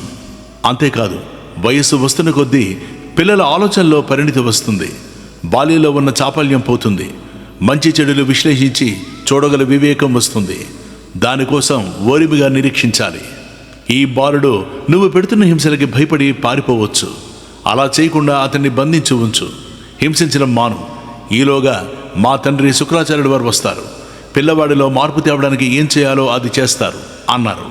హిరణ్యకశిపుడికి వారి ఉపదేశం నచ్చింది. ప్రహ్లాదుని తిరిగి వారికి అప్పగించాడు. రాజధర్మాలు, గృహస్థ ధర్మాలు ఉపదేశించమన్నాడు.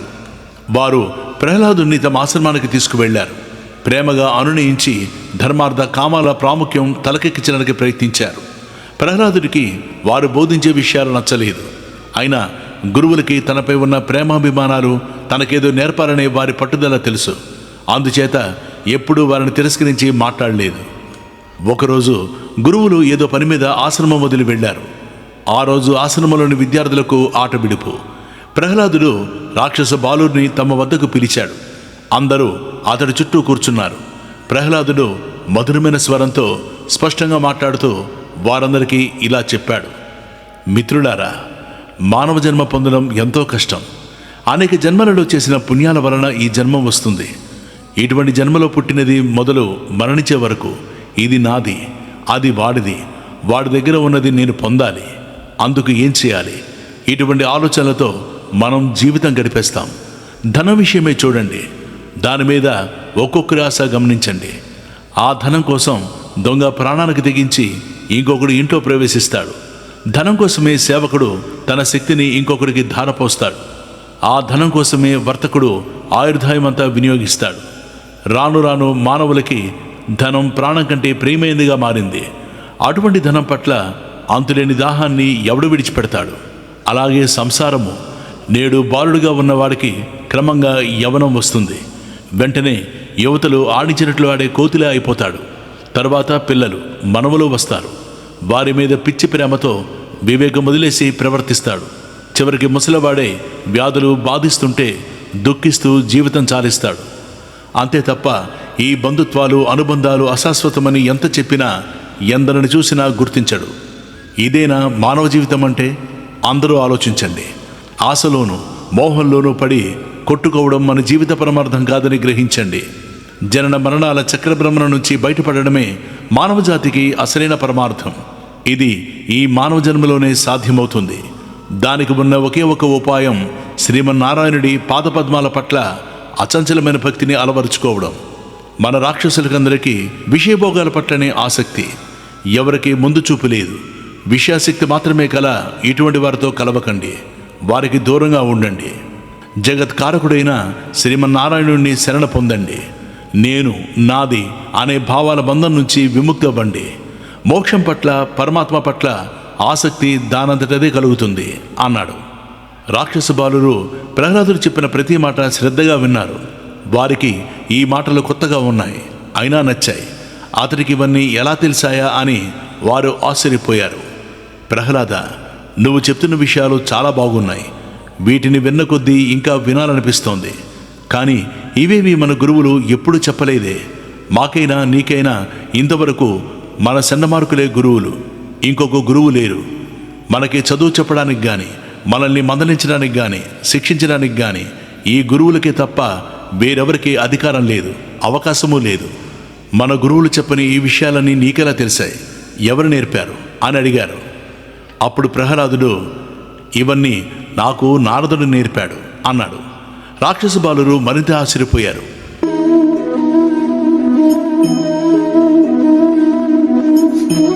గురువుల ఆశ్రమం, అంతఃపురం తప్ప వేరే ఎక్కడికి వెళ్ళని నిన్ను కలవడం ఎవరికీ సాధ్యం కాదే. మహాత్ముడైన నారదుడు ఎవరికీ తెలియకుండా నిన్ను ఎలా కలిశాడు, ఎక్కడ కలిశాడు, ఇవన్నీ ఎప్పుడు చెప్పాడు? ఇటువంటి విషయాలు ఆశ్రమంలో చెప్పడానికి గురువులు అనుమతించరు, అంతఃపురంలో నీ తల్లిదండ్రులు అనుమతించరు. అటువంటప్పుడు నారదుడు ఎవరికి తెలియకుండా నీకివన్నీ ఎలా నేర్పాడు? ఈ రహస్యం ఏమిటో మాకు చెప్పి తీరాలి అన్నారు. ప్రహ్లాదుడు ఏమీ దాచలేదు, జరిగింది జరిగినట్లు చెప్పాడు. మా తండ్రి తపస్సు కోసం మందర పర్వతానికి వెళ్ళాడు కదా, అదే అదునుగా భావించి దేవతలు రాక్షసుల మీద దండయాత్ర చేశారు. రాక్షస సేనకి నాయకుడు లేడు, అయినా వారు శక్తి ఉన్నత మేర యుద్ధం చేశారు. కానీ దేవతల ముందు నిలవలేకపోయారు. సైనికులు, సేనా నాయకులు ప్రాణాలు దక్కితే చాలని పారిపోయారు. భార్యాబిడ్డలని, సంపదలని వదిలేసి ఎటు అవకాశం ఉంటే అటువైపు వెనక్కి తిరిగి చూడకుండా పారిపోయారు. దేవతలు మన నగరం ప్రవేశించారు. మా రాజమందిరానికి నిప్పంటించి దానిని నాశనం చేశారు. ఇంద్రుడు నా తల్లి లీలావతిని చెరబట్టాడు. అతడు బలవంతంగా లాక్కుపోతుంటే నా తల్లి రక్షించమని ఆర్తనాదాలు చేసింది.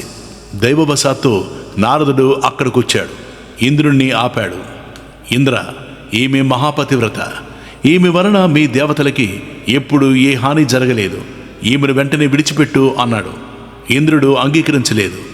ఈమె గర్భంలో హిరణ్యకశిపుడి బిడ్డ ఉన్నాడు. ఇతడు పెరిగి పెద్దవాడైతే ఇతన్ని మేము తట్టుకోలేము. ప్రసవం అయ్యే వరకు ఈమె మా వద్దనే ఉంటుంది. బిడ్డ పుట్టగానే శత్రుశేషం లేకుండా అతడిని నేనే వధిస్తాను. ఆ తర్వాత ఈమెను విడిచిపెడతాను అన్నాడు.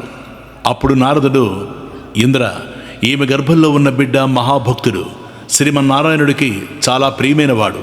అటువంటి వాడిని వధించడం నీకు సాధ్యం కాదు అన్నాడు. నారదుడి మాటలు విన్న ఇంద్రుడు నా తల్లిని విడిచిపెట్టాడు.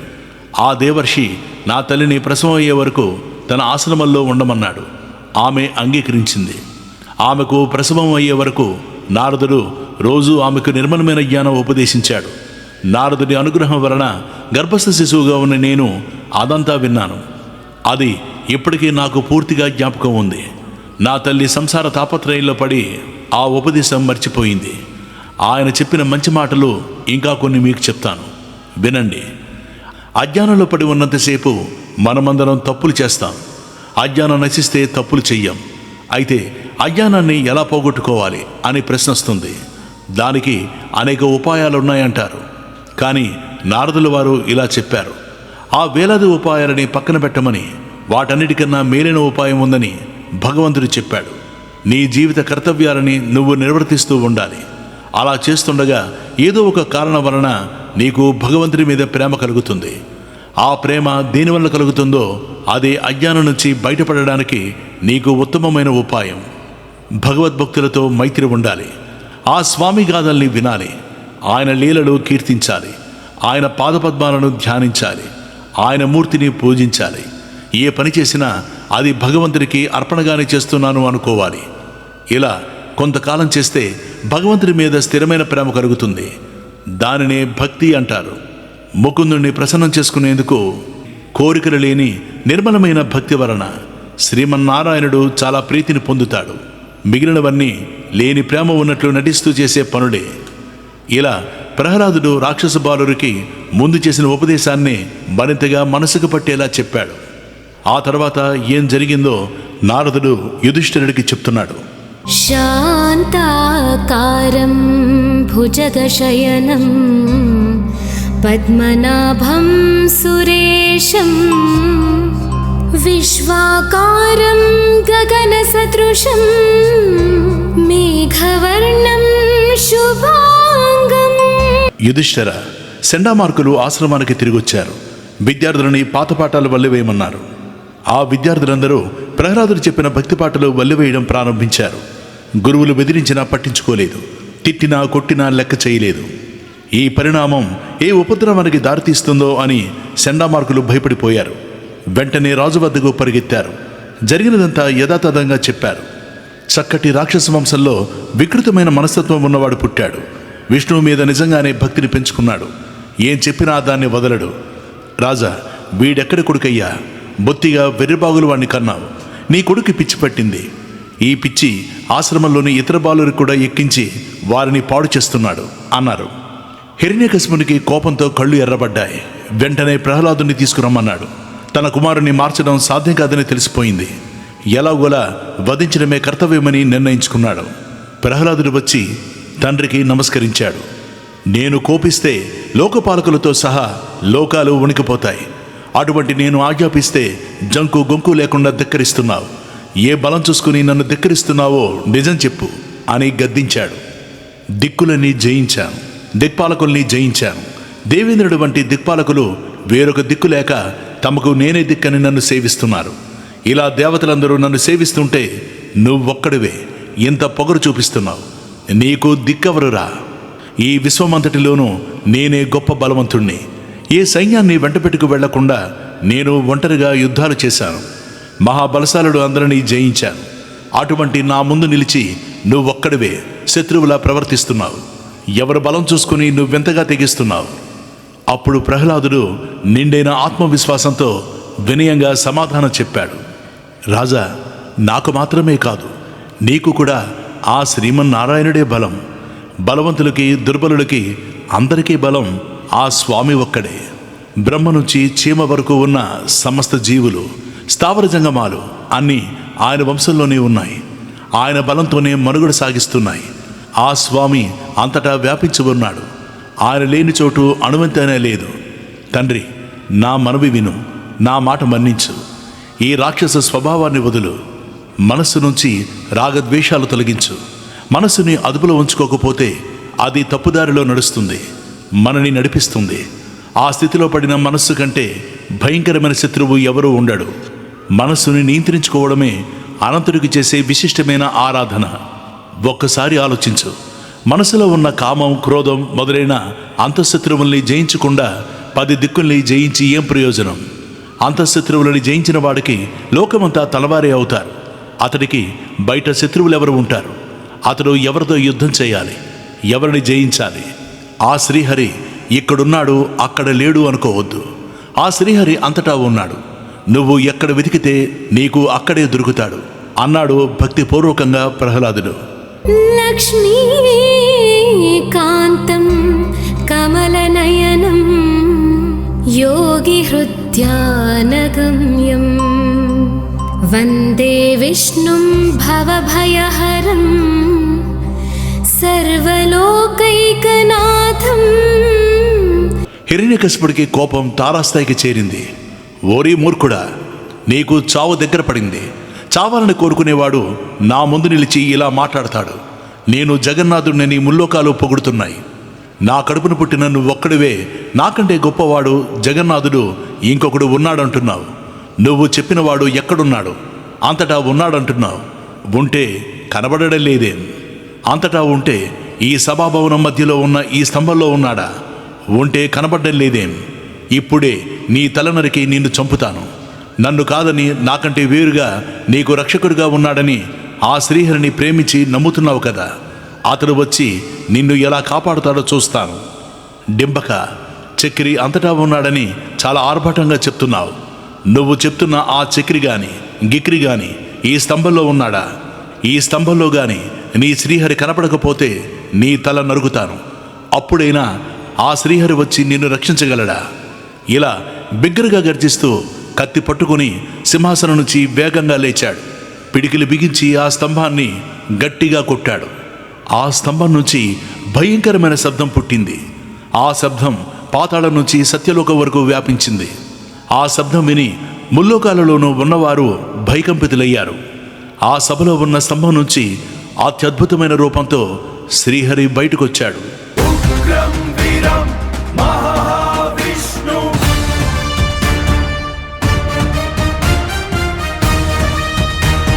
ఆ రూపం సింహం రూపమే, కానీ పూర్తిగా సింహం కాదు. మానవ రూపమే, కానీ పూర్తిగా మానవుడు కాదు. అలా నరసింహావతారంలో శ్రీహరి సభలో ఆవిర్భవించాడు. హిరణ్యకశిపుడు ఆ రూపాన్ని చూసి ఆశ్చర్యపోయాడు. ఈ జీవి ఏమిటో తెలియడం లేదు. ఇది పూర్తిగా మనిషి కాదు, పూర్తిగా సింహము కాదు. ఇంతవరకు ఇటువంటి జీవిని చూడనే లేదు. బహుశా నన్ను వధించడానికి శ్రీహరి ఈ విచిత్రమైన రూపంలో వచ్చుంటాడు అనుకున్నాడు.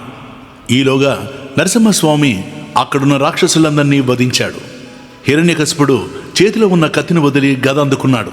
వేగంగా వెళ్ళి స్వామిని ఆ గదతో కొట్టాడు. స్వామి ఆ దెబ్బను లెక్క చేయలేదు. ఆ రాక్షసరాజుని పట్టుకున్నాడు. ఎంత ప్రయత్నించినా రాక్షసుడు ఆ పట్టు నుంచి విడిపించుకోలేకపోయాడు. పాము ఎలుకను పట్టినట్లు శ్రీహరి హిరణ్యకశిపుణ్ణి పట్టుకున్నాడు. ప్రవేశద్వారం వద్ద కూర్చుని అతన్ని తన తొడ మీద పడేశాడు. గరుత్మంతుడు విష సర్పాల్ని చీల్చినట్లు పదునైన తన గోళ్లతో హిరణ్యకశిపుణ్ణి అవలీలగా చీల్చేశాడు.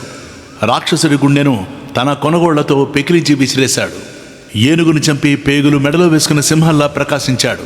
ఆ స్వామి ముఖము, తెల్లని జూలు రాక్షసుడి రక్తంతో తడిసిపోయాయి. ఆ ఉగ్ర నరసింహుడి రూపం కన్నెత్తి చూడడానికి మీద దాడి చేశారు. స్వామి గర్జించి వారినందరినీ గోళ్లతో చీల్చి చంపాడు. హిరణ్యకశిపుడు మరణించినందుకు దేవతలు సంతోషించి ఉత్సవం చేసుకున్నారు. విష్ణు పార్షదులు, బ్రహ్మాది దేవతలు, ఋషులు అక్కడికొచ్చారు. కానీ ఉగ్ర రూపంలో ఉన్న స్వామిని సమీపించడానికి సాహసించలేకపోయారు.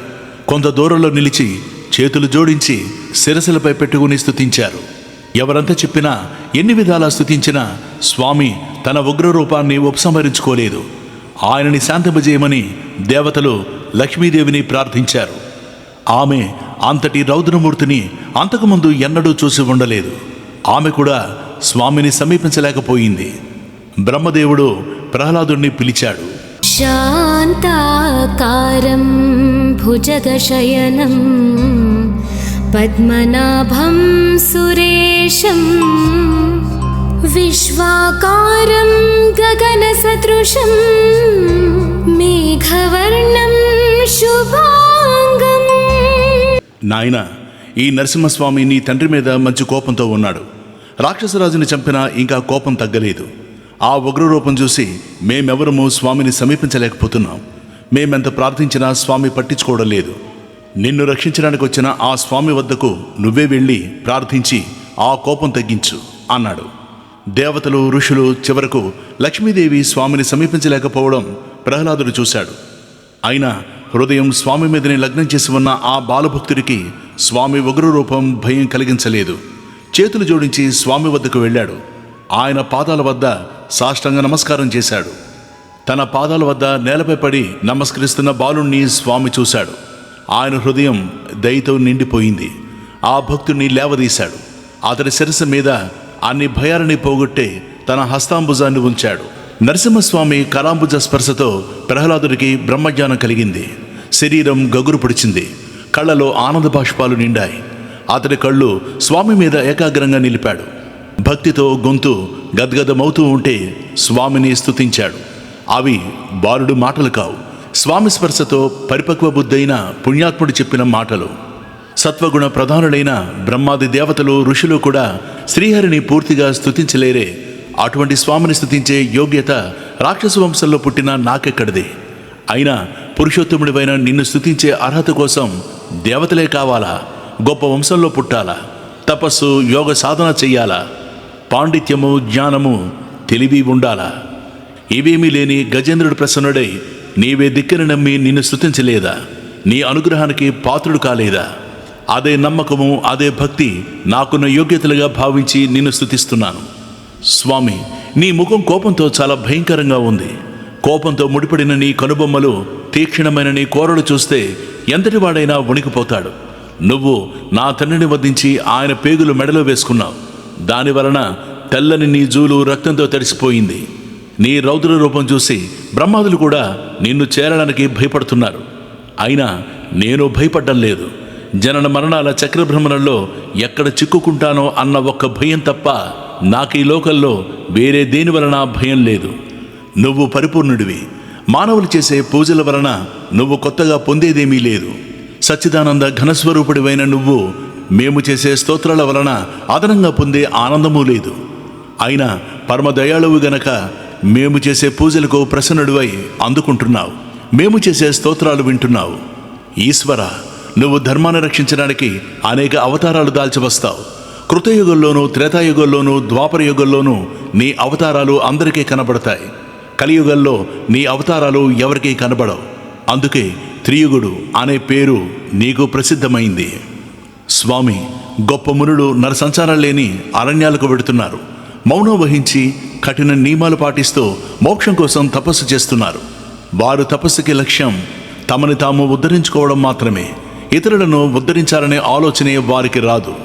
సామాన్య మానవుడు సంసార జంజాటాల్లో మునిగిపోయి ముక్తి కోసం ఏం చెయ్యాలో తెలియక జనన మరణాల చక్రంలో పడి నిస్సహాయుడై తిరుగుతున్నాడు. అతడికి తపస్సు తెలియదు, శాస్త్రజ్ఞానం ఉండదు. ఈ సంస్కృతి పరిభ్రమణంలో చిక్కుకున్న దీనులను నేను చూశాను, వీరితో కలిసి జీవించాను. వీరినందరినీ ఇలానే విడిచి నేనొక్కడినే మోక్షం పొందితే చాలని అనుకోవడం లేదు. నాకు గాని వీరికి గాని నువ్వు తప్ప వేరే రక్షకుడు ఎవరున్నారు? జీవులను మోక్షపదం వైపు నడిపించే దయామయుడా, వీరినందరినీ రక్షించు. మౌనం, బ్రహ్మచర్యం, శాస్త్రాభ్యాసం, వేదాధ్యయనం, స్వధర్మానుష్ఠానం, శాస్త్రాలు వల్లెవేయడం, జపం మొదలైనవి మోక్ష సాధనాలు. అయితే మోక్షం గురించి ఆలోచన లేని వారు వీటిని సాధన చేస్తున్నట్టు నటించి గుడ్డిగా నమ్మే లోకులను ఆకర్షించి మోసగిస్తున్నారు. చీకటిలో ఉన్న వారికి ఏవేవో భ్రమలు కలిగించి వారిని మరింత చిక్కటి చీకటిలోకి తీసుకుపోతున్నారు. ఆ అమాయకులు ఇచ్చే కానుకలతో పొట్ట పోసుకుంటున్నారు, సంపదలు పోగు చేసుకుంటున్నారు. వారి బండారం బయటపడితే చల్లగా జారుకుంటున్నారు. వీరి చేతిలో మోసపోతున్న అమాయకులను నువ్వు తప్ప రక్షించగలవారెవరు? మానవులు విషయ భోగాలు కోరుతూ సంసారం అనే చీకటి నూతిలో పడి ఉంటారు. ఆ నూతిలో కాలమనే సర్పం ఉంటుంది. అనేక జన్మలు నేనా నూతిలో పడిపోయాను. ప్రతిసారి కాలమనే సర్పం నన్ను మింగేసింది. అయినా మళ్ళీ మళ్ళీ పుడుతూనే ఉన్నాను, అదే నూతిలో పడుతూనే ఉన్నాను. ఈ జన్మలో కూడా అదే నూతిలో పడవలసిన వాణ్ణి. నీ సేవకుడైన నారదుడు నన్ను అలా పడిపోకుండా కాపాడాడు. అదే నీ సేవకుల ధర్మం గనక నేనీ దీనుల్ని వదిలి నేనొక్కడినే మోక్షం కోసం ప్రయత్నం చెయ్యలేను. తమోగుణ ప్రధానమైన రాక్షస జన్మ ఎక్కడ? ఆ వంశంలో పుట్టిన రజోగుణ ప్రధానుడైన నేనెక్కడ? పరమ పావనమూర్తివైన నువ్వెక్కడ? అయినా నీ చేతితో నన్ను తాకావు, నన్ను పునీతుని చేశావు, నా జన్మ ధన్యం చేశావు. నీ యందు నిశ్చలమైన భక్తి ఒక్కటి అనుగ్రహించు, ఈ జన్మకిది చాలు అన్నాడు. నరసింహస్వామి శాంతించాడు, భక్తుడి పట్ల ప్రసన్నుడయ్యాడు. ప్రహ్లాదుడితో ఇలా అన్నాడు: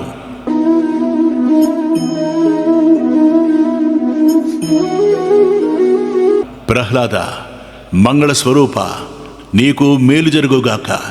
నువ్వు అసురులలో శ్రేష్ఠుడివి. నీ పట్ల ప్రసన్నుడినయ్యాను. నీకేం కావాలో కోరుకో, భక్తుల కోరికలను నేను తప్పక తీరుస్తాను అన్నాడు. అప్పుడు ప్రహ్లాదుడు వినయంగా, స్వామి, కోరికల పట్ల సహజంగా ప్రలోభం కలిగి ఉండే జన్మనెత్తాను. అయినా నేను విరక్తుణ్ణి, మోక్షం మాత్రమే కోరేవాడిని. నువ్వే శరణు అని నమ్మి నిన్ను ఆశ్రయించిన వాడిని. అటువంటి నన్ను వరాలిస్తానని ప్రలోభ పెట్టకు. నిన్ను ప్రార్థించి స్తుతించి పూజించి వరాలు కోరేవాడు భక్తుడు కాదు. వాడు నీకిది చేస్తాను, నాకిది చెయ్యి అని బేరమాడేవాడు కేవలం వర్తకుడు. స్వామి, తన కోరికలు తీర్చుకునేందుకు ప్రభువును సేవించేవాడు నిజమైన సేవకుడు కాదు. తనని సేవిస్తాడనే ఆశతో భృత్యుడి కోరికలు తీర్చేవాడు నిజమైన ప్రభువు కాదు. అయినా నాకు నీతో ఉన్నది సేవకుడు ప్రభువు సంబంధం కాదు. నేను నువ్వే శరణని నమ్మిన పరమభక్తుణ్ణి, నీ దాసానుదాసుణ్ణి. ఏదేమైనా నువ్వు వరం కోరమని ఆదేశించావు. నీ ఆదేశం శిరసావహించి కోరుతున్నాను. నా హృదయంలో ఏ కోరిక మొలకెత్తకుండా వరమియ్యి. ఆ ఒక్క వరం చాలు. స్వామి, లోకపాలకుల వద్ద ఉండే ఐశ్వర్యమెంతో, అది అనుభవించేందుకు వారికున్న అధికారమెంతో, అవకాశమెంతో నాకు తెలుసు. ఏ మానవుడైనా కోరగల ఐశ్వర్యాలు అంతకంటే గొప్పవి ఉండవు. అంతటి ఐశ్వర్యాలు అనుభవిస్తున్న ఈ లోకపాలకులు ఏ క్షణంలో ఎవరు వచ్చి తమని ఆ ఐశ్వర్యానికి దూరం చేస్తారో అని బిక్కుబిక్కుమంటూ ఉంటారు. ఎవరో ఎందుకు? నా తండ్రి కోపించి కనుబొమ్మలు ముడివేస్తే వారి ఐశ్వర్యాలు క్షణంలో నశించాయి. అవన్నీ నా తండ్రికి చేరాయి. సంపదలు పోగొట్టుకున్న లోకపాలకులు నా తండ్రికి దాసులై అతన్ని సేవించారు. అటువంటి నా తండ్రి నీ చేతిలో మరణించాడు. ఇవన్నీ నేను చూశాను. నాకింకా కనువిప్పు కలగకపోతే ఎలా? ఆ వైభవాలు భోగాలు నాలుక మీద పడే తేనెతుంపరలు వంటివి, అశాశ్వతమైనవని నాకు తెలుసు. లోకపాలకులే అలా ఉన్న సామాన్యులైన దేహదారులు ఆ భోగాలని, వాటిని అనుభవించేందుకు ఉన్న ఆయుర్దాయాన్ని ఆ క్రమంలో కొందరికంటే తాము అధికులమని భ్రమని అనుభవిస్తూ అవన్నీ శాశ్వతమనుకుంటారు. శరీరంతో అనుభవించే ఎండమావులు వంటి ఇంద్రియ భోగాలెక్కడ? సమస్త రోగాలకు పుట్టైన ఈ శరీరం ఎక్కడ? ఇవన్నీ చిరకాలంలో ఎంతోమంది ఎన్నో విధాలుగా చెప్తూనే ఉన్నారు. అయినా మానవుడు ఎంతో కష్టపడి ఏవో కొన్ని భోగాలు పొంది ఆ క్షణభంగురమైన ఆనందం కోసం శాశ్వతమైన ఆనందాన్ని వదులుకుంటూనే ఉన్నాడు. భగవత్పాదుల చెంతకి హృదయాన్ని చేరిస్తే వచ్చే సత్యము నిత్యము అయిన ఆనందం నుంచి వంచితుడు అవుతూనే ఉన్నాడు. అందుచేత నాకు కోరికలే లేకుండా అనుగ్రహించు, వైరాగ్యం స్థిరంగా ఉండేలా వరమియ్యి. నన్ను అనుగ్రహించడానికి ఈ అద్భుతమైన అపూర్వమైన నరసింహరూపం ధరించి వచ్చిన పురుషోత్తమ, నీ పాదాలకు శిరస నమస్కరిస్తున్నాను అని నమస్కరించాడు. నరసింహస్వామి శాంత ప్రసన్నమూర్తి అయ్యాడు. ప్రహ్లాద, నీ వంటి వారు ఏ కోరిక కోరరని నాకు తెలుసు. అయినా నీకొక వరం ఇస్తున్నాను.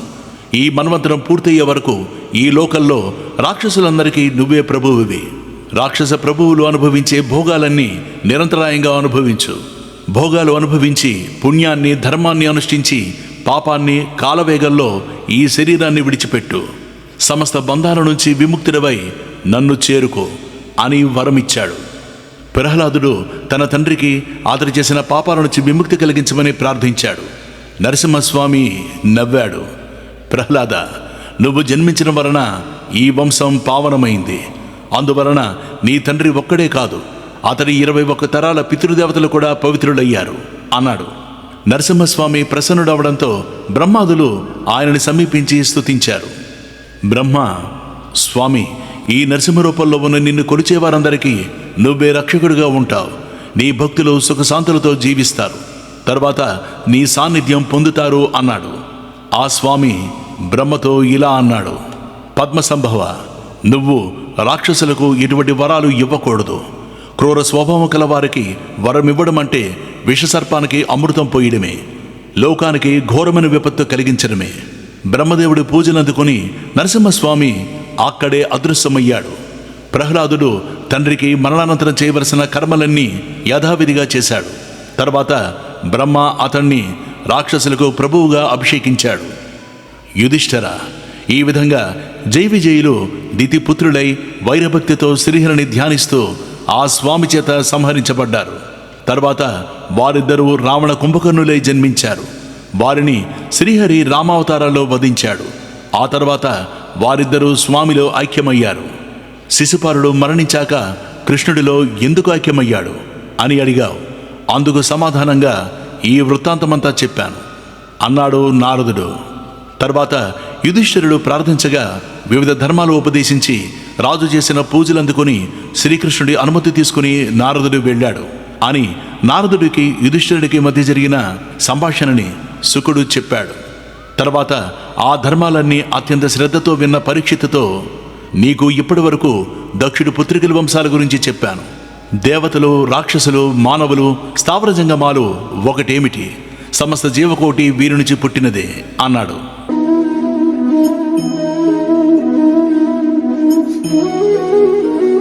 అద్భుత చేష్టితాలను గురించి ఎంత విన్నా తృప్తి కలగలేదు. అతడు శుకుణ్ణి ఇలా ప్రార్థించాడు. పూజ్యుడా, ఈ కల్పంలో ఇప్పటికీ ఎన్ని మన్వంతరాలు గడిచాయి, ఇంకా ఎన్ని గడవాలి? ప్రతి మన్వంతరంలోనూ శ్రీహరి లోక కళ్యాణ కోసం అవతరిస్తాడు కదా.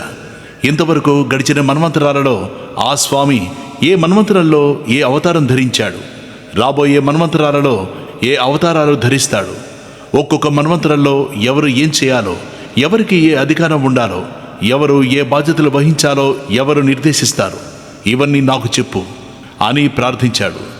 శుకుడు ఇలా చెప్పడం ప్రారంభించాడు. రాజా, ఇంతకు ముందే నీకు కల్పాల గురించి, మన్వంతరాల గురించి కొంత చెప్పాను. అవే విషయాలని నువ్వు మరింత వివరంగా చెప్పమంటున్నావు.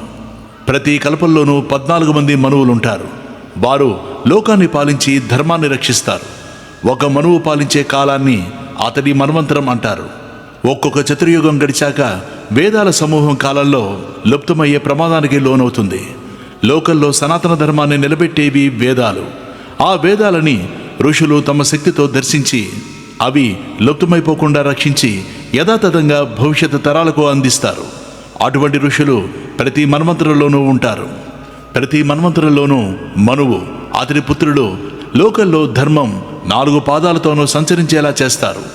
లోకంలో వర్షాలు సకాలంలో సమృద్ధిగా కురిసి ఒక్కొక్క మన్వంతరంలో ఎవరు దేవతాగణాలై ఉండాలో, ఎవరు ఇంద్రుడవ్వాలో శ్రీహరి నిర్ణయిస్తాడు. లోకంలో వర్షాలు సకాలంలో సమృద్ధిగా కురిసి పుష్కలంగా పంటలు పండేలా చేయడం ఇంద్రుడి కర్తవ్యం. ఆ కర్తవ్యం ఏమరపాటు లేకుండా నిర్వర్తిస్తూ ఇంద్రుడు శ్రీహరి అనుగ్రహానికి పాత్రుడవుతాడు. శ్రీహరి దయచేత ముల్లోకాలలో ఉన్న సంపదని అనుభవిస్తాడు. ఇంద్రుడు అనేది ఒక పదవి. ఆ పదవి శాశ్వతమే అయినా ఆ పదవిలో ఉండేవాడు శాశ్వతం కాదు. ఒకరి తర్వాత మరొకరు ఆ పదవులకు వస్తూ ఉంటారు. అలాగే ఇతర పదవులును. ఇక శ్రీహరి అవతారాల గురించి సూత్రప్రాయంగా చెప్తాను. గుణాతీతుడైన శ్రీహరి సత్వ రజోస్తమ గుణాలని వేరువేరుగా స్వీకరించి ఈ లోకాలను రక్షిస్తాడు. శ్రీహరి ప్రతి యుగంలోనూ కపిలుడు మొదలైన సిద్ధుల రూపంలో అవతరించి జ్ఞానం ఉపదేశిస్తాడు. ఆ స్వామి యజ్ఞవల్కనుడు మొదలైన ఋషుల రూపం ధరించి వేదోక్త కర్మలని ఉపదేశిస్తాడు. దత్తాత్రేయుడు మొదలైన యోగుల రూపంలో వచ్చి యోగం ఉపదేశిస్తాడు. ప్రజాపతుల రూపంలో సృష్టిని కొనసాగిస్తూ, చక్రవర్తుల రూపంలో చోరులను సంహరిస్తూ, కాలం రూపంలో సమస్త ప్రాణుల్ని సంహారం వైపు తీసుకుపోతాడు. శ్రీహరి ఎంత ప్రయత్నించినా మానవులు పేరు పట్లనో రూపం పట్లనో వేరే దేని పట్లనో వ్యామోహంలో పడుతూనే ఉంటారు. అనేక శాస్త్రాలు అధ్యయనం చేస్తారు, ఏవేవో కర్మలు చేస్తారు. కానీ నిర్మలమైన నిష్కామమైన భక్తి వలన మాత్రమే తెలుసుకోదగిన భగవతత్వాన్ని మాత్రం ఎక్కువ మంది తెలుసుకోలేకపోతున్నారు. ఇప్పుడు శ్వేత వరాహ కల్పం నడుస్తోంది. ఈ కల్పంలో ఇప్పటికీ 6 మన్వంతరాలు గడిచాయి. 7వది గడుస్తోంది. దీని తర్వాత ఇంకా 7 మన్వంతరాలు గడుస్తాయి. వీటి గురించి నేను క్లుప్తంగా చెప్తాను విను. ప్రతి మన్వంతరంలోనూ మనువు, మనుపుత్రుడు, ఇంద్రుడు, సప్తఋషులు, దేవతలు, శ్రీహరి అవతారం అనే 6 విషయాలను మానవుడు తెలుసుకోవాలి. మొదటిది మన్వంతరం. బ్రహ్మశరీరం నుంచి పుట్టిన స్వయంభువు మొదటి మనువు. ప్రియవ్రతుడు, ఉత్తానపాదుడు మనుపుత్రుడు, యజ్ఞపురుషుడు ఇంద్రుడు, మరీచి మొదలైన వారు సప్తఋషులు. స్వయంభువు మనువు మునిమనుములైన తుషితులు అనేవారు దేవతలు. ఈ మన్వంతరంలో శ్రీహరి కపిలుడిగా అవతరించి సాంఖ్యశాస్త్రాన్ని ఆవిష్కరించాడు. ఇక 2వ మన్వంతరం. అగ్నిపుత్రుడైన స్వారోచిషుడు మనువు, ధ్యుమంతుడు, సుషేనుడు, రోచిష్మంతుడు మొదలైన వారు మనుపుత్రుడు, రోచనుడు ఇంద్రుడు, ఊర్ధ్వస్తంభుడు మొదలైన వారు సప్తఋషులు, తుషితులు, పారావతులు దేవతలు. శ్రీహరి అంశావతారం విభుడు. ఇక 3వ మన్వంతరం. ప్రియవ్రతుడి పుత్రుడు ఉత్తముడు మనువు, పవనుడు సృంజయుడు మొదలైన వారు మనుపుత్రుడు, సత్యజిత్తు ఇంద్రుడు, సత్యుడు, వేదశ్రుతుడు, భద్రుడు మొదలైన వారు దేవతలు. వశిష్ఠుడి పుత్రుడైన ప్రమదుడు, ద్యుమంతుడు మొదలైన వారు సప్తఋషులు. శ్రీహరి అంశావతారం సత్యసేనుడు. ఇక 4వ మన్వంతరం. తామసుడు మనువు, పృథువు, ఖ్యాతి మొదలైన 10 మంది మనుపుత్రుడు, త్రిశకుడు ఇంద్రుడు, సత్యకులు, వీరుడు, హరులు దేవతలు, జ్యోతిర్ధాముడు, కావ్యుడు మొదలైన వారు సప్తఋషులు. విష్ణువు హరి అనే పేరుతో హంసావతారంగా ఆవిర్భవించాడు. ఈ అవతారంలో మొసలి బారిన పడిన గజేంద్రుని రక్షించాడు. ఇక 5వ మన్వంతరం. రైవతుడు మనువు, అర్జునుడు, బలి, వింధ్యుడు మొదలైన వారు మనుపుత్రుడు, విభువు ఇంద్రుడు, భూతరైలు, సుమేధస్సులు దేవతలు, హిరణ్యరోముడు, వేదశిరసుడు మొదలైన వారు సప్తఋషులు. శ్రీహరి అంశావతారం వైకుంఠుడు. ఈ అవతారాల్లో ఆయన లక్ష్మీదేవి కోసం వైకుంఠాన్ని కల్పించాడు. ఇక 6వ మన్వంతరం. చాక్షుషుడు మనువు, పూరుషుడు మొదలైన వారు మనుపుత్రుడు, మంత్రద్రుముడు ఇంద్రుడు, ఆప్యులు, వరావతులు దేవతలు, హవిష్మంతుడు, వీరకుడు, భృగువు మొదలైన వారు సప్తఋషులు. శ్రీహరి అంశావతారం అజితుడు. ఈ మన్వంతరంలో అజితుడి సంకల్పంతో క్షీరసాగర మదనం జరిగింది. ఇక 7వ మన్వంతరం. ఈ మన్వంతరమే ఇప్పుడు జరుగుతోంది. శ్రద్ధదేవుడు మనువు.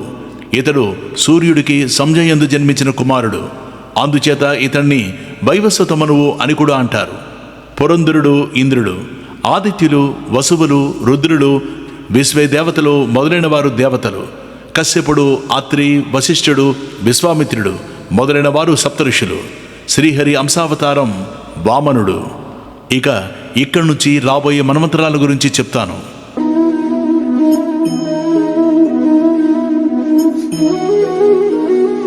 అది 8వ మన్వంతరం. సావర్ణి మనువు. ఇతడు సూర్యుడికి ఛాయ అనే భార్య యందు పుట్టినవాడు. నిర్మోకుడు, విరజస్కుడు మొదలైన వారు మనుపుత్రుడు.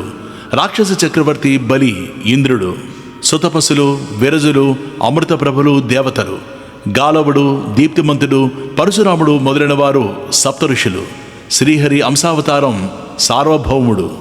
ఇక 9వ మన్వంతరం దక్షసావర్ణి మనువు, ఇతడు వరుణుడి పుత్రుడు. భూతకేతువు, దీప్తికేతువు మొదలైన వారు మనుపుత్రుడవుతారు. అద్భుతుడు ఇంద్రుడు, పారులు, మరిచి గర్భులు మొదలైన వారు దేవతలవుతారు. ధ్యుమంతుడు, మేధాతిథి మొదలైన వారు సప్త ఋషులు. శ్రీహరి అంశావతారం వృషభుడు. ఈ అవతారాల్లో స్వామి అద్భుతుణ్ణి ముల్లోకాలకు అధిపతిని చేస్తాడు. ఇక 10వ మన్వంతరం బ్రహ్మ సావర్ణి మనువు, భూరిషేనుడు, సుక్షేత్రుడు మొదలైన వారు మనుపుత్రుడు. శంభుడు ఇంద్రుడవుతాడు. సువాసనులు, విరుద్ధులు, శుకులు దేవతలు. హవిష్మంతుడు, సుకృతి మొదలైన వారు సప్త ఋషులు. శ్రీహరి అంశావతారం విశ్వక్సేనుడు. ఇక 11వ మన్వంతరం ధర్మసావర్ణి మనువు, సత్యధర్ముడు మొదలైన వారు మనుపుత్రుడు. వైద్యుతుడు ఇంద్రుడు. కామగములు, నిర్వాణచరుడు దేవతలు. అరుణుడు, అవిష్మంతుడు మొదలైన వారు సప్త ఋషులు. శ్రీహరి అంశావతారం ధర్మసేతువు. ఇక 12వ మన్వంతరం రుద్ర సావర్ణి మనువు, దేవవంతుడు, ఉపదేవుడు మొదలైన వారు మనుపుత్రుడు. ఋతుధాముడు ఇంద్రుడు. హరితులు, సుధర్ములు దేవతలు. తపోమూర్తి, తపస్వి మొదలైన వారు సప్త ఋషులు. శ్రీహరి అంశావతారం స్వధాముడు. ఇక 13వ మన్వంతరం దేవసావర్ణి మనువు, చిత్రసేనుడు, విచిత్రుడు మొదలైన వారు మనుపుత్రుడు. దివస్పతి ఇంద్రుడు. సుకర్మలు, సూత్రములు దేవతలు. నిర్మోకుడు, తత్వదర్శుడు మొదలైన వారు సప్త ఋషులు. శ్రీహరి అంశావతారం యోగేశ్వరుడు. ఇక 14వ మన్వంతరం ఇంద్రసావర్ణి మనువు, ఉరువు, గంభీర బుద్ధి మొదలైన వారు మనుపుత్రుడు. శుచి ఇంద్రుడు. పవిత్రుడు, చాక్షుషులు దేవతలు. అగ్ని, బాహువు మొదలైన వారు సప్త ఋషులు. శ్రీహరి అంశావతారం బృహద్భానువు. రాజా, ఒక్కొక్క అవతారంలో శ్రీహరి దివ్య చేష్టితాలను గురించి వినాలి, స్మరించాలి, కీర్తించాలి. ఇది భక్తుల లక్షణం అని మన్వంతరాల గురించి శుకుడు చెప్పాడు.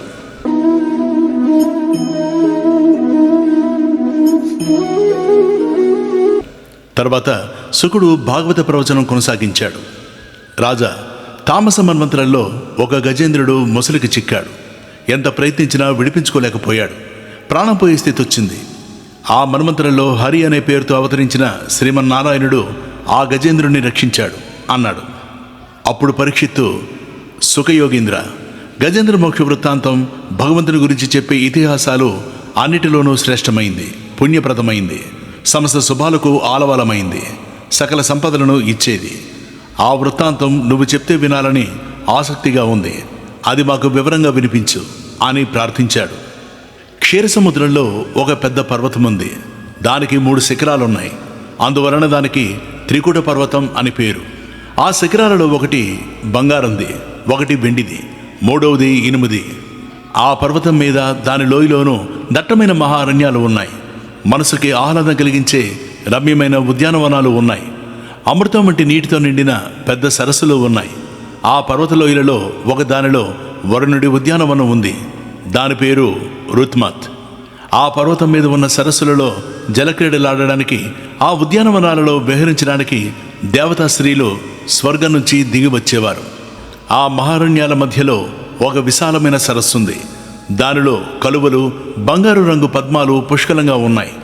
దాని చుట్టూ గట్టు మీద మహావృక్షాలు ఉన్నాయి. లోతైన ఆ సరస్సులో చేపలు, తాబేళ్లు, మొసళ్ళు ఉన్నాయి. మదించిన ఒక ఏనుగు అనేక ఇతర ఏనుగులతోనూ, ఆడ ఏనుగులతోనూ, తమ సంతానమైన ఏనుగు గున్నలతోనూ కలిసి ఆ మహారణ్యంలో సంచరించేది. ఆ ఏనుగుల గుంపు వాసన తగిలితే చాలు పెద్ద పులులు, సింహాలు కూడా భయంతో పారిపోయేవి. ఆ ఏనుగుల గుంపు అలా ఏ భయం లేకుండా ఆ మహారణ్యంలో స్వేచ్ఛగా సంచరించేవి. వేసవికాలంలో ఒకరోజు ఓ గజరాజు ఎండవేడిని తట్టుకోలేక ఆ ఏనుగుల గుంపు నీటి కోసం వెతుకుతూ ఒక సరోవరం వద్దకు చేరింది. ఆ మహా సరోవరం చూసి గజరాజు సంతోషించాడు. నీటిలోకి దిగి కడుపు నిండా నీరు తాగాడు. తొండంతో నీటిని నింపుకొని తన శరీరమంతా చల్లుకున్నాడు. వేసవి తాపం నుంచి ఉపశమనం కలిగింది. మిగిలిన ఏనుగులు కూడా ఆ నీటిని తాగాయి. అందరికీ ఎండబాధ తగ్గింది. బాధ తగ్గడంతో గజరాజు వేడుకలు ప్రారంభించాడు. గృహస్థు భార్యల పట్ల ఆసక్తితోనూ బిడ్డలపై ప్రేమతోనూ ఎలా ప్రవర్తిస్తాడో అలా తన తొండంతో నీటిని పైకి లాగి ఆడ ఏనుగుల మీద గున్నెల మీద తుంపరలుగా పడేలా వేగంగా చిమ్మి స్నానం చేయిస్తూ దైవమాయి చేత వచ్చి పడబోతున్న ఆపదని కనిపెట్టలేకపోయాడు. ఆ సరస్సులో బలమైన మొసలి ఒకటి ఉంది. అది దైవంచే ప్రేరేపించబడి కోపంగా వచ్చి ఏనుగు కాలు పట్టుకుంది. భగవత్ సంకల్పం వలన ఊహించిన విధంగా ఆపదలో పడిన గజేంద్రుడు మహాబలవంతుడు గనక తన బలానికి తగినట్లుగా పరాక్రమించి ముసలితో పోరాడాడు. ముసలిని గట్టు మీదకి లాగి చంపడానికి ఏనుగు ప్రయత్నిస్తోంది. ఏనుగుని నీటిలోకి లాగి చంపడానికి ముసలి ప్రయత్నిస్తోంది. రెండు జీవులు తమ తమ శక్తినంతటిని ఒడ్డి పోరాడుతున్నాయి. ఏ జంతువు ఒక క్షణం ఏమరపాటుగా ఉంటుందో దానిని రెండవ జంతువు చంపడం తథ్యం. ఆ విషయం రెండిటికి తెలుసు. అందుచేత హోరాహోరీగా ఒక క్షణం పరాకు పడకుండా, ఒక క్షణం విరామం లేకుండా యావత్ శక్తి పోరాడుతుండగా 1000 సంవత్సరాలు గడిచిపోయాయి. గజేంద్రుడికి మొసలికి మధ్య ఘోరమైన యుద్ధం జరుగుతూ ఉంటే ఆడ ఏనుగులు దూరంగా నిలిచి దీనంగా ఆక్రోశించాయి. మిగిలిన ఏనుగులు గజేంద్రుడిని వెనక నుంచి పట్టుకొని బయటకు లాగడానికి ప్రయత్నించాయి. కానీ వాటి ప్రయత్నం నెరవేరలేదు. గజేంద్రుడికి శరీరపాఠవం క్షీణించింది. నేనింత బలశాలిని, ఈ ముసలిబారి నుంచి తప్పించుకోవడం నాకెంత అని తొలి రోజుల్లో ఉన్న మనోబలం క్షీణించింది. మొసలి జలచరం. అది తన స్థానమైన నీటిలోనే ఉండి పోరాడుతోంది. అందుచేత దానికి మనోబలం, ఇంద్రియ బలం, శరీర పాఠవం పెరిగాయి. గజేంద్రుడు ఆలోచించాడు, ఈ ముసలి నుంచి విడిపించుకునేందుకు నా శక్తి చాలడం లేదు. నన్ను అనుసరించి ఉండే ఆడ ఏనుగుల బలం చాలదు. చూడగా ఈ ముసలి రూపంలో ఉన్న మృత్యుపాసానికి చిక్కుకున్నాననిపిస్తోంది. ఇలా చుట్టేసిన మృత్యుపాసం నుంచి నన్ను తప్పించగల సమర్థులెవరున్నారు? ఈ మృత్యువు విశ్వాత్మకుడైన పరమాత్మ ఒక్కడికే భయపడుతుంది. అతడొక్కడే నన్ను రక్షించగలడు. అతన్నే ప్రార్థిస్తాను అనుకున్నాడు. అలా అనుకోగానే పూర్వజన్మలో పరమాత్మని పూజిస్తూ జపించిన స్తోత్రం గుర్తుకొచ్చింది. దానిని జపించడం ప్రారంభించాడు. సర్వ జగద్రక్షకుడు, జగత్కారుణుడు, పూర్ణుడు, సర్వేశ్వరుడు అయిన స్వామిని ప్రార్థిస్తున్నాను. ఈ జగత్తు ఈశ్వరుడి నుంచి ఉత్పన్నమైంది. ఈశ్వరుడు యందు మనుగడ సాగిస్తోంది. ఈశ్వరుడు యందు లయమవుతుంది. ఈ జగత్తంతా ఈశ్వరుడి రూపమే అయిన ఆ స్వామి దీనికి అతీతుడు. ఆ స్వామిని వేడుకుంటున్నాను. ఆ స్వామి యొక్క మాయ వలన ఈ జగత్తు ఒకసారి ఉనికిని పొందుతుంది. ఒకప్పుడు ఆయన యందే విలీనమవుతుంది. ఆ ఉనికికి విలీనానికి రెండిటికి అతీతుడై వీటికి కేవలం సాక్షిభూతుడై ఉండే ఆత్మమూలుడైన ఆ పరాత్పరుడు నన్ను రక్షించుగాక. ప్రళయకాలంలో లోకాలు, లోకేశులు, ఈ జగత్ సృష్టికి కారణమైన మహతత్వం మొదలైనవి సమస్తము ఆ స్వామిలో విలీనమైపోతాయి. ఆ మాయాశక్తి చిక్కని అంతుపట్టిన చీకటిలా ఉంటుంది. ఆ పెను చీకటి అవతల పరమాత్మ ఒక్కడే తేజోరూపంలో ప్రకాశిస్తూ ఉంటాడు. ఈశ్వరుడికి జన్మ, నామ, రూప, కర్మ, గుణదోషాలుండవు. అయినా లోకాల ఉత్పత్తి, లయాల కోసం తన మాయాశక్తితో జన్మిస్తాడు.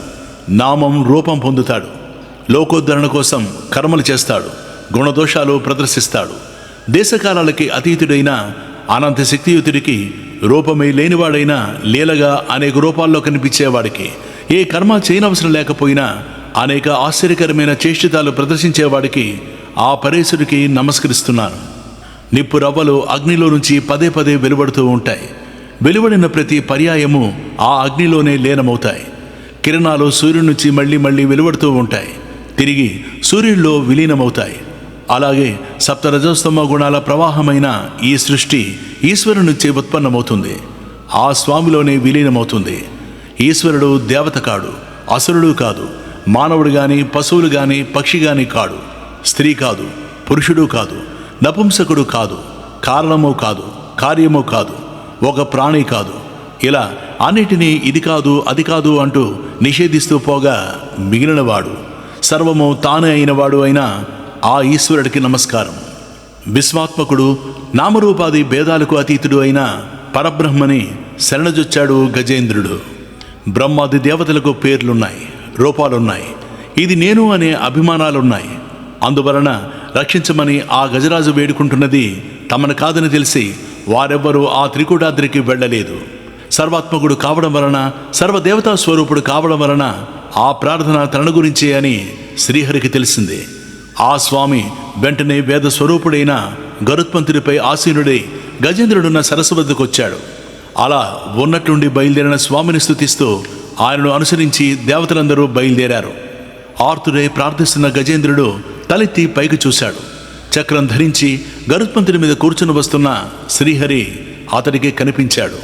తొండంతో ఒక పద్మాన్ని పట్టి పైకెత్తి నమస్కరిస్తూ ఎలాగో కొన ఊపిరి కూడగట్టుకొని అతి కష్టం మీద ఇలా అన్నాడు: నారాయణ, అఖిల గురు, భగవాన్ నమస్తే. తన భక్తుడు అనుభవిస్తున్న బాధని శ్రీహరి చూడలేకపోయాడు. వెంటనే గరుడుడిపై నుంచి దిగాడు. క్షణం ఆలస్యం చేయకుండా గజేంద్రుడిని సరస్సు నుంచి బయటకు లాగాడు. శ్రీహరి స్వయంగా వచ్చి లాగుతున్న మొసలి ఏనుగు కాలు వదల్లేదు. శ్రీహరి గజేంద్రుడిని మొసలితో సహా సరస్సు నుంచి బయటకు లాగాడు. చక్రం ప్రయోగించి మొసలి నోటిని చీల్చి గజేంద్రుడిని విడిపించాడు. గజేంద్రుడికి మొసలి నుంచి మోక్షం కలిగించాడు. శ్రీహరి చక్ర స్పర్శతో ప్రాణం వదిలిన ముసలి దివ్యమైన గంధర్వ రూపం దాల్చింది. హూహు అనే గంధర్వుడు దేవరుడి శాపం వలన ముసలిగా మారాడు. సుదర్శన చక్ర స్పర్శతో శాప విముక్తుడయ్యాడు. నిజస్వరూపం పొందిన హూహు శిరస్సు వంచి శ్రీహరికి నమస్కరించాడు. స్వామిని స్తుతించి ఆయన అనుమతి తీసుకుని తన లోకానికి వెళ్ళిపోయాడు. ఆ విధంగా అతడికి శాపం నుంచి విముక్తి లభించింది. శ్రీహరి స్పర్శ వలన గజేంద్రుడికి అజ్ఞానం అనే బంధం నుంచి కూడా మోక్షం కలిగింది. అతడు పూర్వజన్మలో ఇంద్రద్యుమ్నుడు అనే రాజు. అతడు అరణ్యంలో కుటీరం నిర్మించుకుని తపోదీక్షలో ఉన్నాడు. ఒకరోజు అతడు శ్రీహరిని ధ్యానిస్తూ మౌనంగా ఉన్నాడు. ధ్యాన నిమగ్నుడై ఉన్న అతడికి బాహ్య స్పృహ లేదు.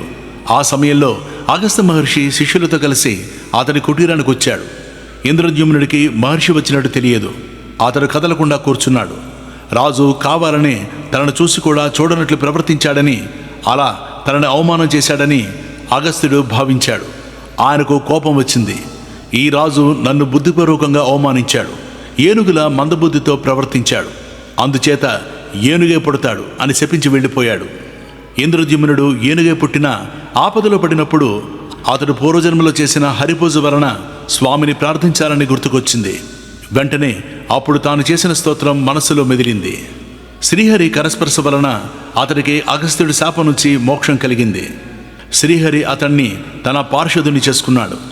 స్వామి పార్షదులకి స్వామి రూపమే ఉంటుంది. ఇంద్రద్యుమ్నుడికి స్వామి రూపం వచ్చింది. స్వామి వెంట వెళ్ళాడు అని శుకుడు పరీక్షిత్తుకి అతడు కోరిన గజేంద్ర మోక్ష వృత్తాంతం వినిపించాడు. శాంతాకారం భుజగశయనం పద్మనాభం సురేశం విశ్వాకారం గగనసదృశం మేఘవర్ణం శుభాంగం లక్ష్మీకాంతం కమలనయనం योगिहृद्यानगम्यं वन्दे विष्णुं भवभयहरं सर्वलोकैकनाथं